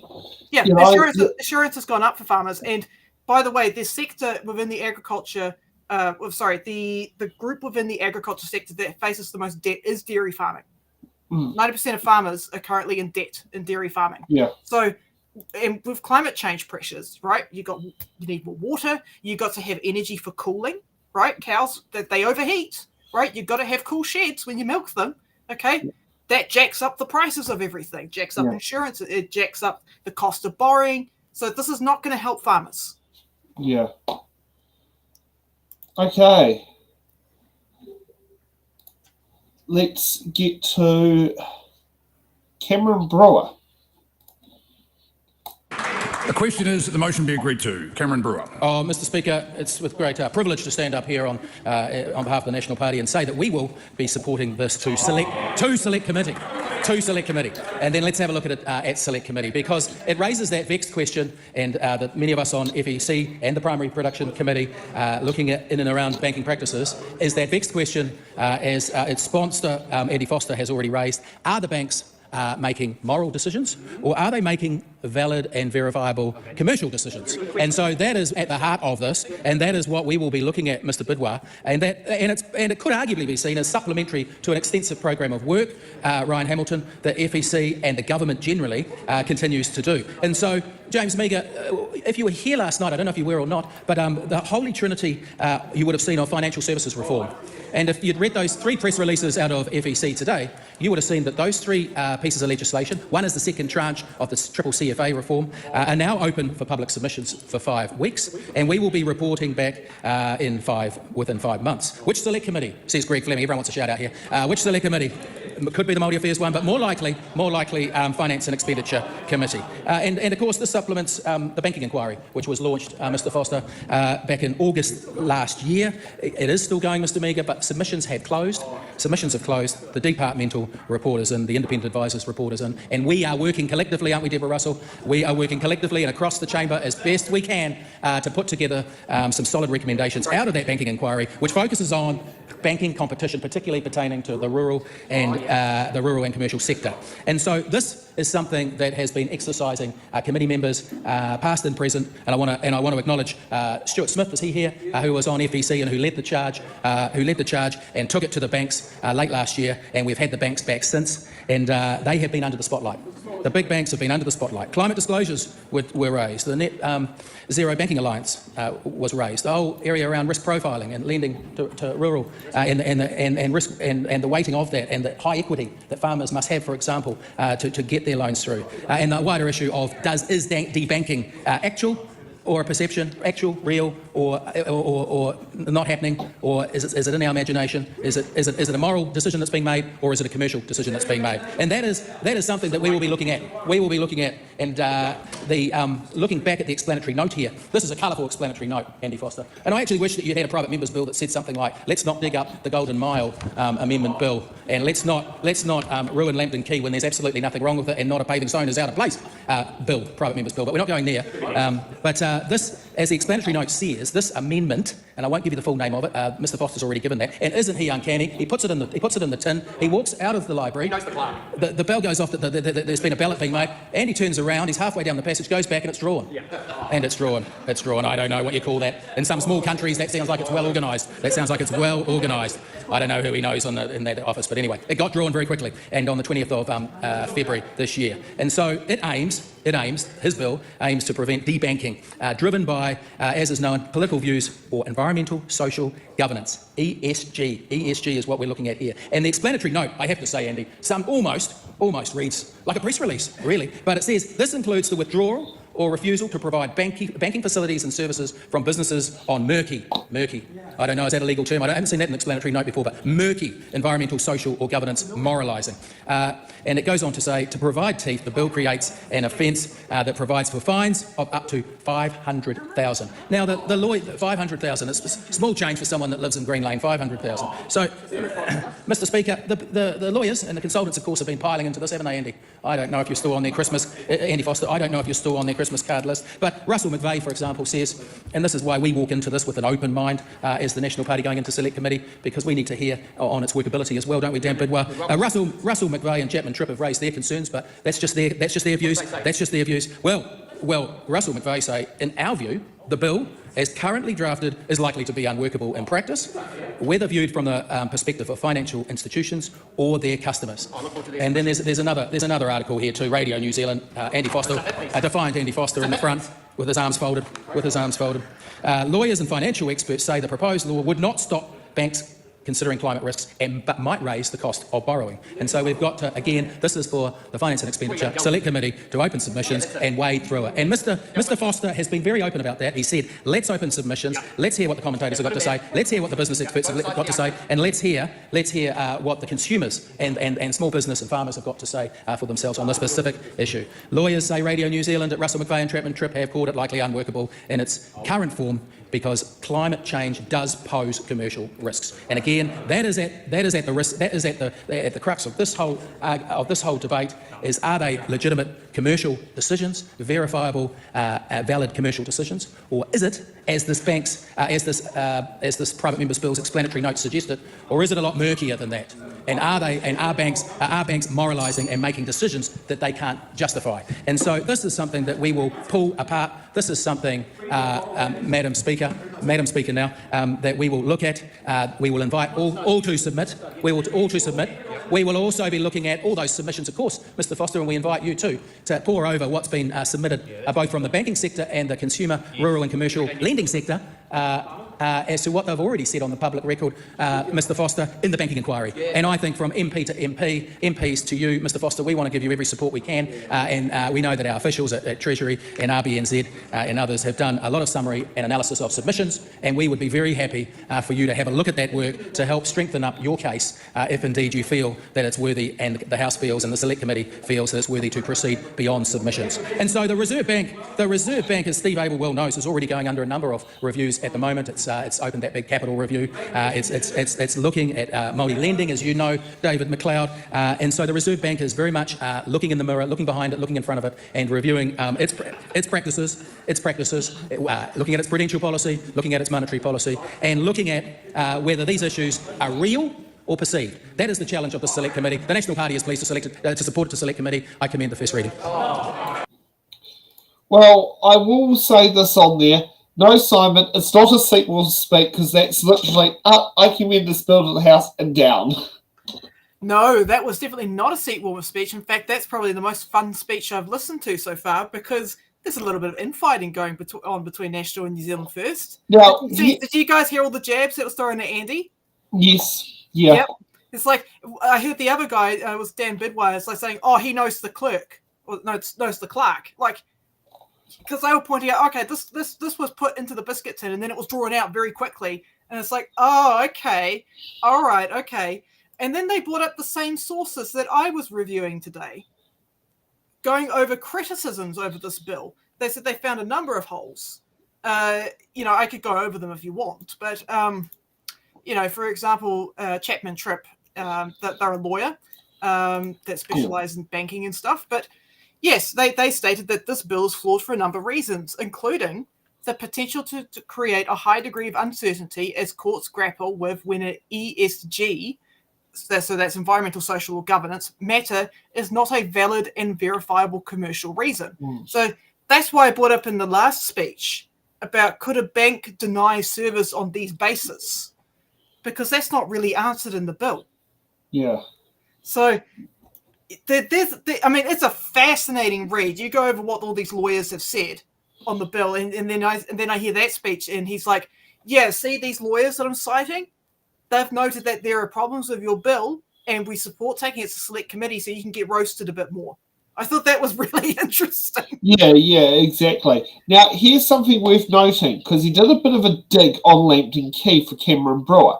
Cameron Brewer currently does have a bill on the order paper, under the members' order paper number 4, it is number 4, Life Jackets for Children and Young Persons Bill, which I think might mean mandatorily wearing life jackets when you're on boats, which, hey, I wouldn't say that's bad. But Cameron, you currently haven't got a bill in the biscuit tin. Why don't you put one in there to sit there and go, why don't you, as the MP for Upper Harbour, trash all over the MP for Wellington Central Tamworth Pool and put a bill that would sit down there and screw over the Wellington ratepayers? National Party likes doing it. I mean, that's the reason why you put in a commissioner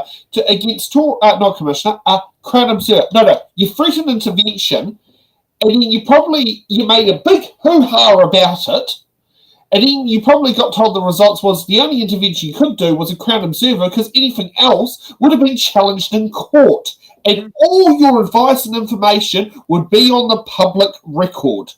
And you could look like a laughing stock in the courthouse, Simeon Brown. Now, I do know you're no longer that. You've now become the anti-abortionist Minister of Health. But, I mean, you did sit down there. Your government seems to like doing jabs on our council. Well, they seem to like doing jabs on themselves as well. Oh, yeah. Sounds like we need to get a cloned version of National to debate the current version of National. And just we need a cloned version of the 2019 status of the MPs. I should just get the John Key National Party to debate the current National Party. That would be amazing. Oh, yeah, that would be real funny, especially considering like most of the John Key era has gone. Yeah, I would sit there for how many days it requires for them to bash that out, and I'd be selling popcorn. You know. Yeah. But yes, no, Cameron Borough trashing on Wellington City Council. So typical. But isn't willing to sit down there and actually try to fix anything that could help local government. And that's come out of the report from the Crown Observer, has actually identified the issue that's wrong with Wellington is actually wrong with all councils. Mm. You know, but hey, let's get back to the basics. You know, and if that means stopping disabled people from getting there, because apparently that's not basic. You know, apparently that's woke, which is translated to, I'm too ignorant and I don't like it. Well, it seems to me that he's busy supporting the woke banks on this one. Yeah. it's like we support it going to select committee, but I judge your reasoning, Andy. Yeah, okay, let's get to Arena Williams. Another reminder that this National Party is not the party of Bill English and John Key. That was it. A 10-minute call to tell the House why the party of free markets is now demanding government intervention to protect industries affected by the transition to a clean economy. Once capitalists, now an attitude of telling businesses what to do, a little bit of tough talk, whilst in the background, this government is the one that has just forgiven the debts of ANZ and ASB to tens of thousands of New Zealanders who are owed thousands of dollars for their loans from 2015 to 2019. We'll look tough, but we certainly won't make those decisions when we are convinced not to do so by the bank. So what's the difference here? When first home buyers and small businesses tell this government that they cannot access credit, they cannot do business in the New Zealand market because of the barriers they face in this economic downturn of their making, the ACT Party and the National Party throw their hands up and they say that's just how the market works. That's just how the market operates. But when big corporate organisations get in beside New Zealand First and they say, hey guys, we need a change here because we can't get a bank account because we are literally so risky, so commercially risky that the major banks won't touch us here and in the Australian market. You need to help us out with that. This is posturing 101, Madam Speaker. But for years, the Labour Party has argued that banking should be more accessible and affordable for Kiwis. And here's what that looks like. If that was a government that was interested in it, they would be pushing for more competition in the market. They would be making sure that everyone who needs a bank account can get one, when in fact thousands of Kiwis cannot get one. Those are people facing homelessness, getting away from domestic violence situations, getting out of prison. These are still people who cannot get bank accounts, and this bill does nothing for them. They would also be focused on solutions like the expense of remittances in the New Zealand market, which I have a members' bill that they could help skip the ballot. There would be a number of small interventions that they could actually do to help people who face barriers to accessing credit. But no, instead they've identified a small part of the market to launch just another ideological culture war on. This is not a bill which solves a real problem. This is a bill which signals some sort of action on banks. We don't know what it is, but we look scary. It's going to go to Select Committee, and we will be looking at it with interest. Because you know what? There are a number of changes, Mr. Foster, that could be made to this bill to actually help the people, but you say you were trying to help people who need bank accounts who don't have them yet. You know what the barriers for them are? Not that they're being debanked, because you're asking the question about who has been told by their banks that they are so risky that they cannot have bank accounts. People who could never get them in the first place. Young people who are facing homelessness and do not have an address cannot get access to bank accounts that they need to participate in the system. That is a social justice issue as much as it is an economic issue. There are people in the electorate of Manurua who my electorate office are helping right now who do not have access to bank accounts. If we are serious about banking access, we would design a bill to help them, and that is what we should be focusing on in this. This is not just another side of a culture war. This is an issue which seriously affects people. That is a government which promised it would solve the cost of living for them. At the election campaign, they campaigned on bringing the cost of living down for those people. Instead, they have picked a small number of industries that do not have a problem making money and a big bank to go after as the villain. Are we meant to believe that the National Party is suggesting to us that a few months after calling it a cosy pillow fight between the most profitable banks in any jurisdiction we like to compare ourselves to, that the banks are actually sacrificing their profits for woke ideology? Are we meant to believe that after the Finance Minister called them out for their excess profits in the New Zealand market as compared to the Australian market, that actually the New Zealand banks are so gentle and kind that they have been giving away their opportunities to make money out of industries just out of the goodness of their heart and because they're bleeding heart liberals? That does not make sense. This is not a problem that we can solve with this sort of ideological culture war. This is a problem we should be solving, but Andy Foster's bill doesn't do it. Great speaker. Spot on the Arena. You mentioned so many things about that bill there. It doesn't fix the people getting bankrupt. It doesn't fix was it the people getting kicked out of home and get on the board of going homeless and all that sort of stuff. It is actually not that easy to open up a bank account.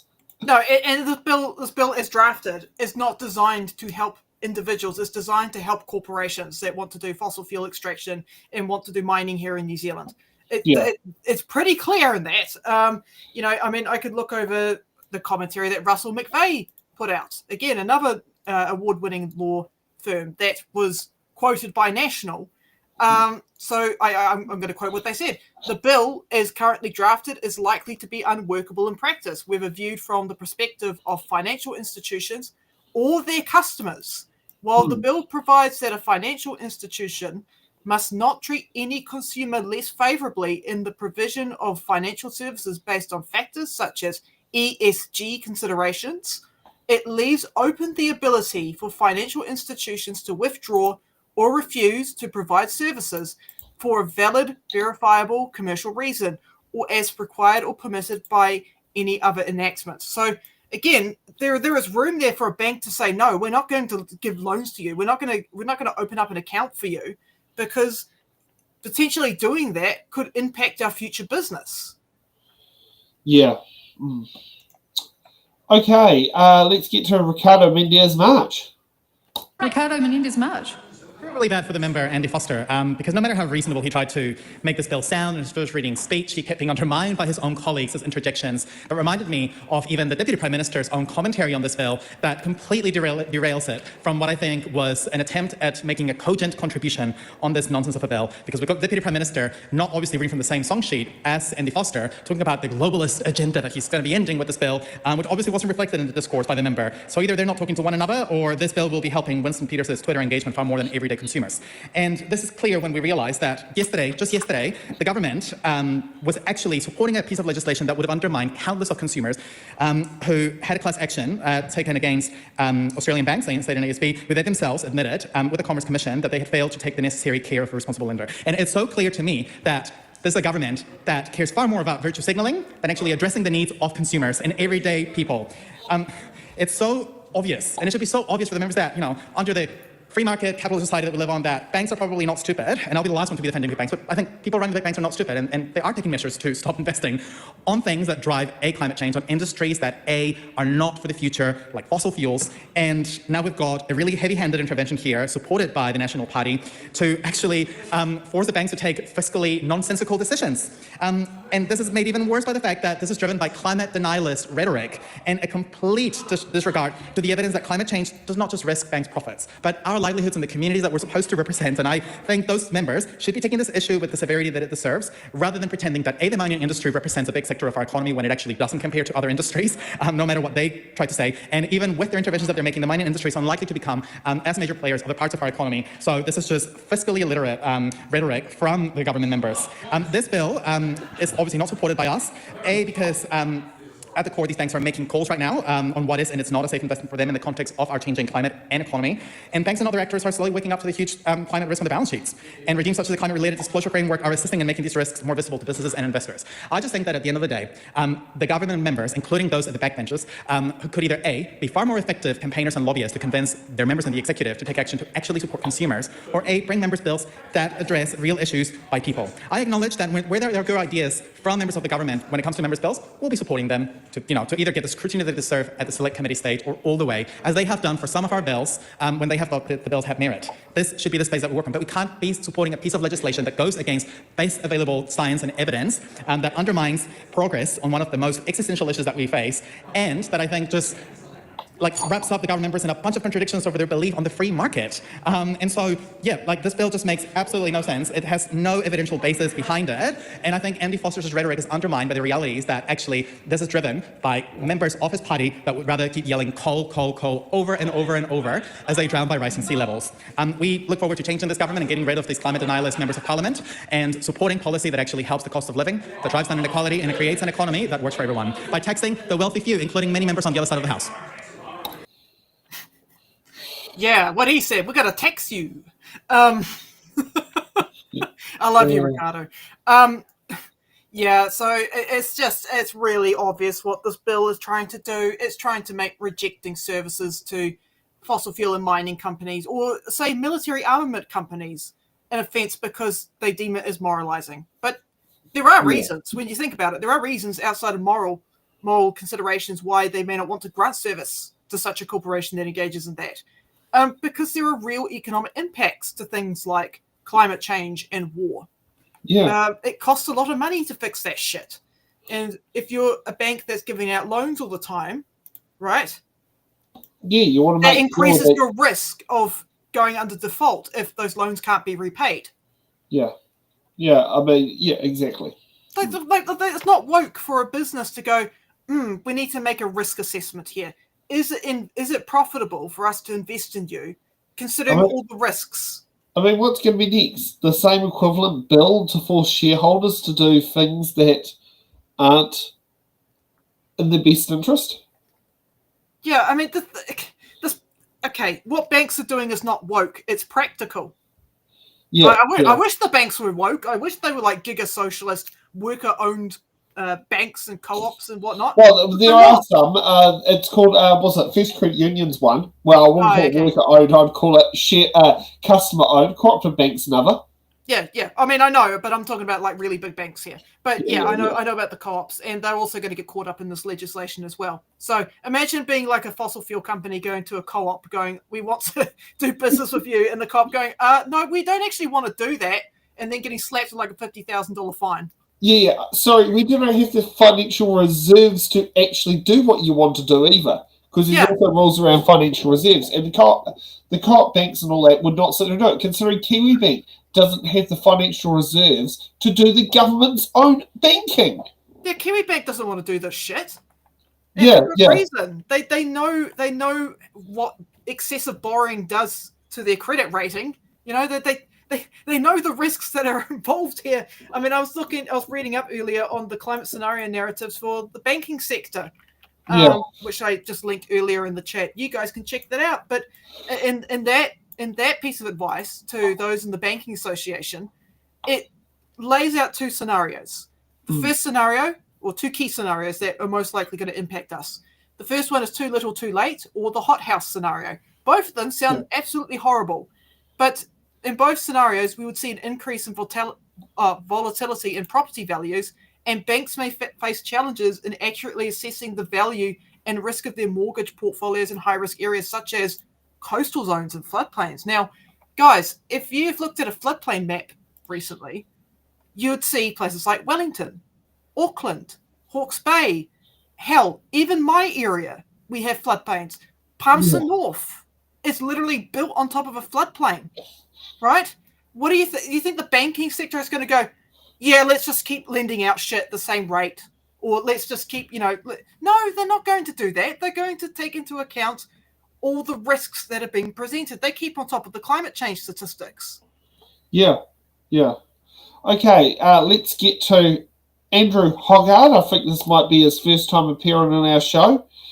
Former, president of Federated Farmers, and I'm pretty sure his act will be supporting this. Yeah, no, he's been here before. We believe there are a number of issues to do with the availability of banking that do require the thought and the debate that the Select Committee can provide, and hopefully provide a reworked bill that we could support past the first reading. Fundamentally, at the Axe Party, we believe in only intervening in the market where absolutely necessary. This bill's main action is that financial institutions must not withdraw or refuse to provide financial services except for commercial reason. Now, in most circumstances, we would be of the view that it is the free choice of any business as to who they engage with in business and whom they don't. And if they want to stop any arrangement, then they're free to do that so long as they follow the contract. Again, that is their choice. However, there is a real concern that has emerged through the banking inquiry at the Select Committee around the practice of a number of banks into making loaning and servicing decisions based on wider ESG matters. There is the question of, do we really have that much competition in the banking sector? And members opposite have talked about, what about the free market? Yes, the free market works really well where you have good competition. Now, particularly as a farmer, my choices are really limited as to what options I have for banking. The level of competition that others in this House may experience with their home loans and the good competition that exists there does not exist for rural banking. Just to add to the level of concern around competition, we have issues with the banks signing up to such initiatives as the Net Zero Banking Alliance, and thus the Commerce Commission is investigating as to whether or not that is market collusion. Also, collusion dampens competition. Whilst we are working on things such as open banking, we are not there yet, and it remains to be seen whether or not the improvements to banking competition through open banking will apply to farming, mining and other industries, or will it just be focused again around home loans. Another solution to enable much needed access to capital for farming especially would be the relaxation of foreign investment rules. End of the day, is there a difference between me having capital in my farm from an Australian or a Dutch bank or any other overseas investor? Our strict rules in this regard do hinder the ability of farmers and others to access capital, so we operate in an environment where competition is hindered. Madam Speaker, the other point I would make is that it is so hard, and the previous speakers have made this comment, if not impossible, to exist in modern society without banking services. I myself came afoul of AML rules last year when I forgot to send in some paperwork to my bank of 40 years to let them know who I was. And so my accounts got frozen for several days until I was able to resolve the situation. They did say, we sent you an email, and I said I was having eye surgery on that day, so it was a bit hard to read it. That experience of just a few days without banking services really brought home to me how difficult things can be if you don't have those banking services. Finally, I'd say access to capital is critical for investments into businesses to be able to improve your productivity. Now, around this House, whether your political goals are to double export growth, to create new jobs, to have better paying jobs, to lower the cost of food, investment is needed, capital is needed. You know, if we constrain access to capital, we constrain all of that. So given the challenges around meaningful competition, we think it is right that the Select Committee should explore the question, do financial institutions have a duty to continue to provide financial services to their customers, even if they happen to work in sectors that the bank may no longer approve of? If the business is engaged in lawful activities, who are banks and financial institutions to be our nation's moral arbiter? I commend this bill to the House and look forward to the discussion from the Select Committee. It's amazing how he mentioned indirectly Rabobank, which parent company is based in the Netherlands.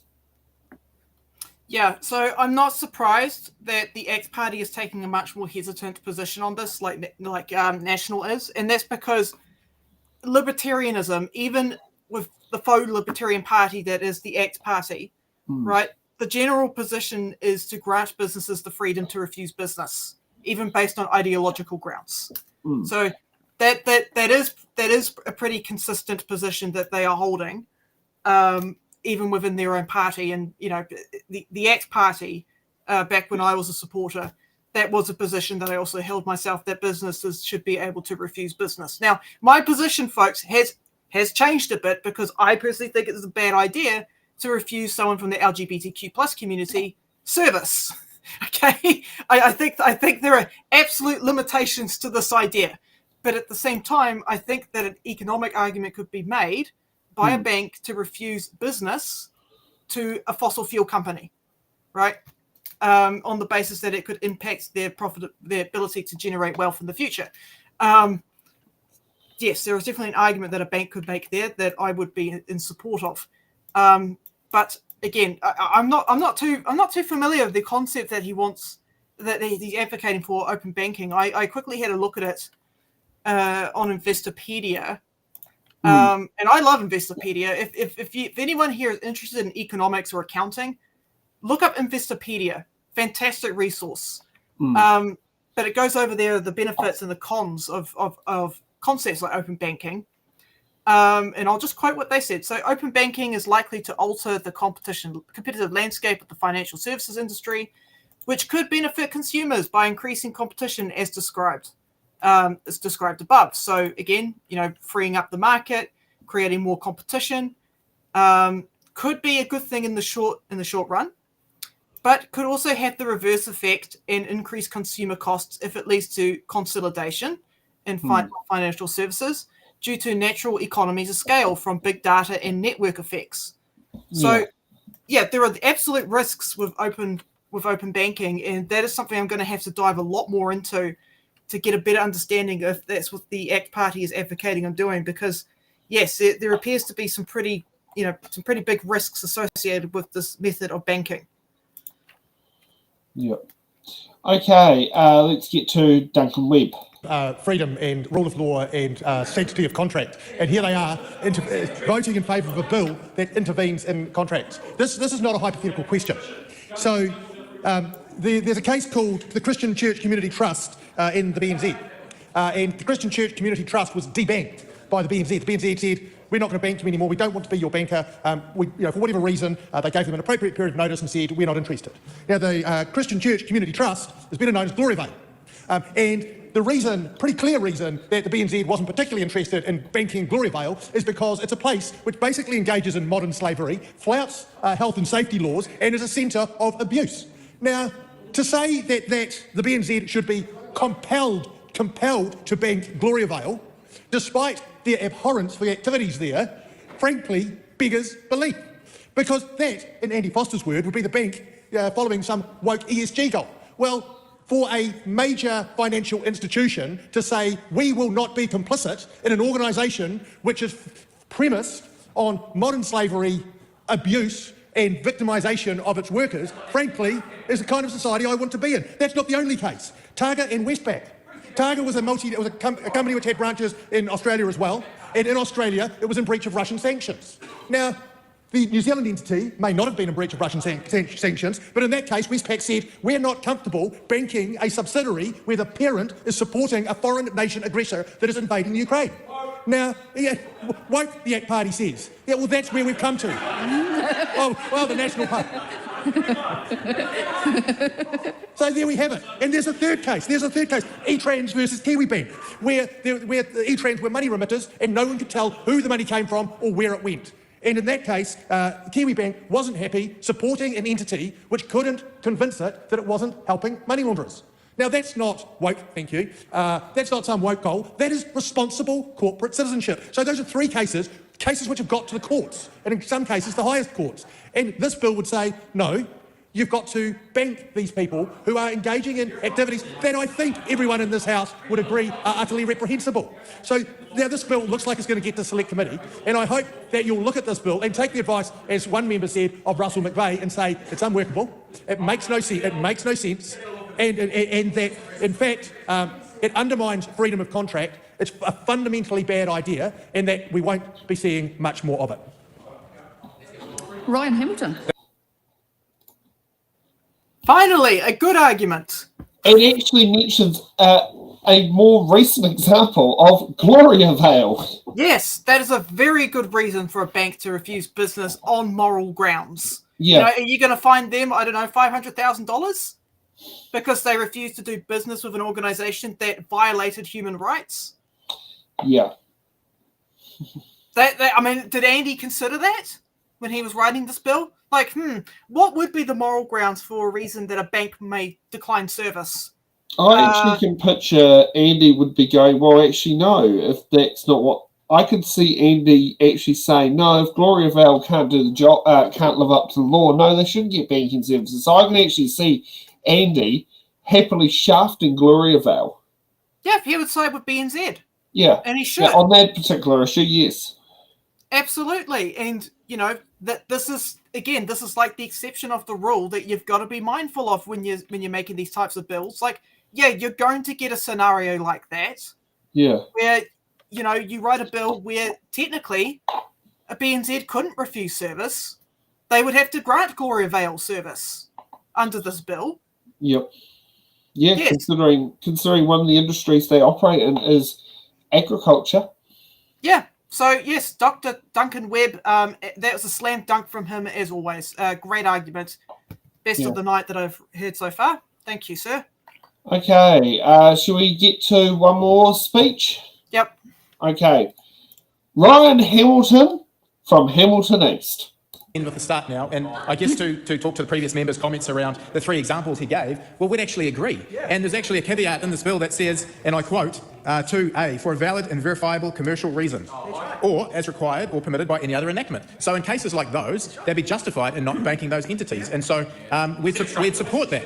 The challenge, of course, is how we define what is verifiable and what is a commercial reason, and that will be the work of the Select Committee. So I admit, I was a little bit cynical. About this bill because we've just come through the banking inquiry and kind of felt like maybe we've covered this off, but you know what? Maybe we haven't dug deep enough. Yeah. So we're going to take this back to Select Committee and we're going to do some scrutinisation, as my friend Cameron Brewer would say. It's really important.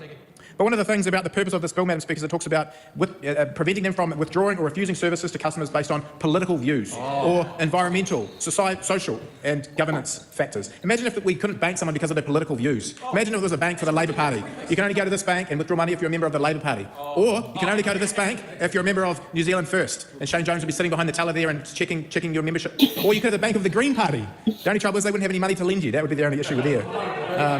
But Madam Speaker, this has been a work of the FEC, the Finance and Expenditure Select Committee, over the last 8 months, because we've been looking at how do we make the banking sector more competitive. And the former member, Andrew Holgard, honourable member, said previously that we do like free markets, but they have to be competitive. And that's what we're all about, is ensuring there's adequate competition. And through the work of the FEC committee, we found some really interesting things. We've got a lot of work around the Reserve Bank. They've said they're going to come back and look at the capital requirements. They're going to look at the use of the word bank. They're going to look at the tiered capital proportionality, so that most startups in New Zealand to be a bank need $30 million.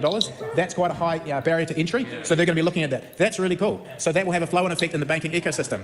We've just made legislation in the Consumer Products and Data Bill, which is a forerunner to open banking. And that was going to be in train for middle of next year. Our ministers have said, no, we're going to accelerate that and bring that forward to December of this year. Fast-track the open banking. And that's going to make the opportunity for the interface of retail banking for consumers much more competitive. So instead of taking 3 days or 3 weeks to get another mortgage offering, you can be done within 30 minutes. That's going to provide real competition at the front end. And the other thing, which is real exciting, Madam Speaker, is the Financial Markets Authority. They've created this thing called a sandbox, where they're trialling 6 startup digitechs or fintechs. One of them, and this might be a revelation to some of the members of the opposition as well, called IndigiShare, and they call it koha loans, where they're actually trying to support Māori businesses with lending, and they're in the sandbox, so they're going to trial it and pilot and test it and see if it will work without the risk of failure, because the Financial Market Authority is creating guardrails for 6 different entities to test these things. That's awesome. That's awesome for Māori business. Willie shakes his head, but next week, he'll be shouting and going, oh, check out this IndigiShare. It's awesome. It's awesome. You watch it. And then the Speaker will remind him to stay focused on the bill, but that's very important. Madam Speaker, another great one is HomeShare, for example. So a young entrepreneur, which actually happens to come from Hamilton, which, by the way, is New Zealand's fastest growing city, the city of the future. But HomeShare, so we know that home affordability is hard for many people in New Zealand. If you think of $1 million home, that it's going to be divided into 1,000 shares, and so someone can buy 1 share or 2 shares and actually get in the housing market and earn equity on those shares. So they're dividing houses into 1,000 shares. It's another little awesome innovation, and this is at the entrepreneurial innovation end of the banking sector. So if we get those things up and running, that's going to create real competition in the banking sector. But of course, we need to hold these banks to account, and so we will support this to Select Committee, where it will undergo robust scrutinisation. Why are they slapping each other on the back? I don't know. I'll never understand the men of the National Party. It's like, slap, slap, slap. You know, it's like they're in a fucking locker room or something. It's like, because it's kind of like, hey. Yeah, it's like, just calm the fuck down for 2 seconds. Okay, all right. So if everyone agrees with Duncan, why are we doing this bill? What are we doing here? Like, does a commercial reason also include moral grounds for refusal? I mean, we fall under the social category of ESG. You know, I mean, to quote the bill, this amendment is intended to prevent registered banks debanking or withdrawing banking services from New Zealanders, body corporates or companies whose political views or outlook may not align with the sensibilities of their institution. So, yeah, I mean, now you've got to deal with Gloria Vale, okay? So debanking or withdrawing banking services from a body corporate or a company whose political views or outlook, okay, may not align. Okay, so BNZ, they disagree with the idea of using slave labour because it violates human rights. Are they going to be penalised under this bill? Their political views or outlook, you know, of Gloria Vale don't align with the sensibilities of the bank. Yeah. It's like, are they going to would they get punished under this legislation, BNZ? Who knows? Well, that's the bank I bank with for personal and business. Well, for most personal and business. Got to admit, there's credit unions where the savings is at, though. Yeah. And I just want to point out, because I'm getting all excited about home shares, I fucking hate home shares with a passion. I want to see home shares burnt into a crisp. I want to see the decommodification of housing. And I think home shares is one of the reasons why working class folk can't afford a house, because you've got all these investors buying up houses and then dividing them up to 1,000 little pieces. So you get to own 1,000th of a house instead of owning a whole house. Here's something interesting to know about. Would you like to guess how many rental properties are available for rent at the moment within Wellington City Council boundaries? Oh, God. Far away. 1,700. Fucking hell. It's the highest level it's been in possibly 2 decades. Yeah.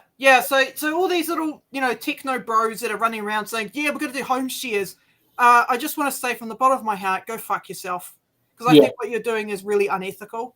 Homes should not be an investment. They should be a place you live in, a place that you seek shelter in, a place that you seek safety and refuge in, not a fucking thing to add to your investment portfolio. You, people who invest in home shares, you are one of the reasons why people cannot afford housing, why we have homeless people out on the street. Stop that shit. Yeah. Okay, let's get to the bill. Let's get to the bills of that are coming up for what's it called? For submissions. The Education Training Amendment Bill closes was it Thursday the 12th of June, which we're now in June, just for those who are wondering to know. The Public Works Critical Infrastructure Amendment Bill closes on Friday the 13th of June. The Education Training, Vocation Training, and Vocation Ethical Training and Amendment Bill closes on Wednesday the 18th of June. The Credit Contracts Consumer Finances Amendment Bill closes Monday the 23rd of June. The Financial Services Provider Registration and Disputes Resolution Amendment Bill closes Monday the 23rd of June. The Financial Markets Conduct Amendment Bill closes Monday the 23rd of June. The Regulatory Standards Bill closes Monday the 23rd of June at 1 p.m. And if you don't submit on that bill, I will personally come round to your house and I will drag you out in front of Parliament. Actually, I won't do that, but please submit on the RSB. It is not a good bill. Yeah, exactly. It is not a good bill. And for those who are watching, if you'd like to buy one of the t-shirts, available in red, and Laura's got one that's in black, or if you want to buy a hoodie, please head to our merch store brought to you by Print Mighty. Yes. And if you have these shirts printed, you'll have them into your place in less than a week. Now, guys, the cool thing about these shirts is I did not use AI. Okay, I don't believe in using AI to do illustrations with. Okay, I believe in doing shit myself. So I don't think AI could have actually done that either. No. So all the graphics that you see on that shirt are done by me. And on that hoodie. And on all the merch. Yeah. On the merch, it's that case. Yes, there was no AI. Yeah, so no AI used in the merch. Yeah. So, yes, let's see if we can try and make another sale before the end of the night. I'm going to have to make a hot seat shirt, I think. Hot seat speech? I mean, hot seat warmer speech? Seat warmer speech. Yeah, I think that would be a good seat. Well, actually, it would be quite funny. We could have a thing on there we could have a thing on there. We could have a thing about seat warmer speeches, and we could send the MPs actually the shirts of congratulations on your seat warmer speech, and have the bill that it was about. Yes, I agree with Kai Matara here.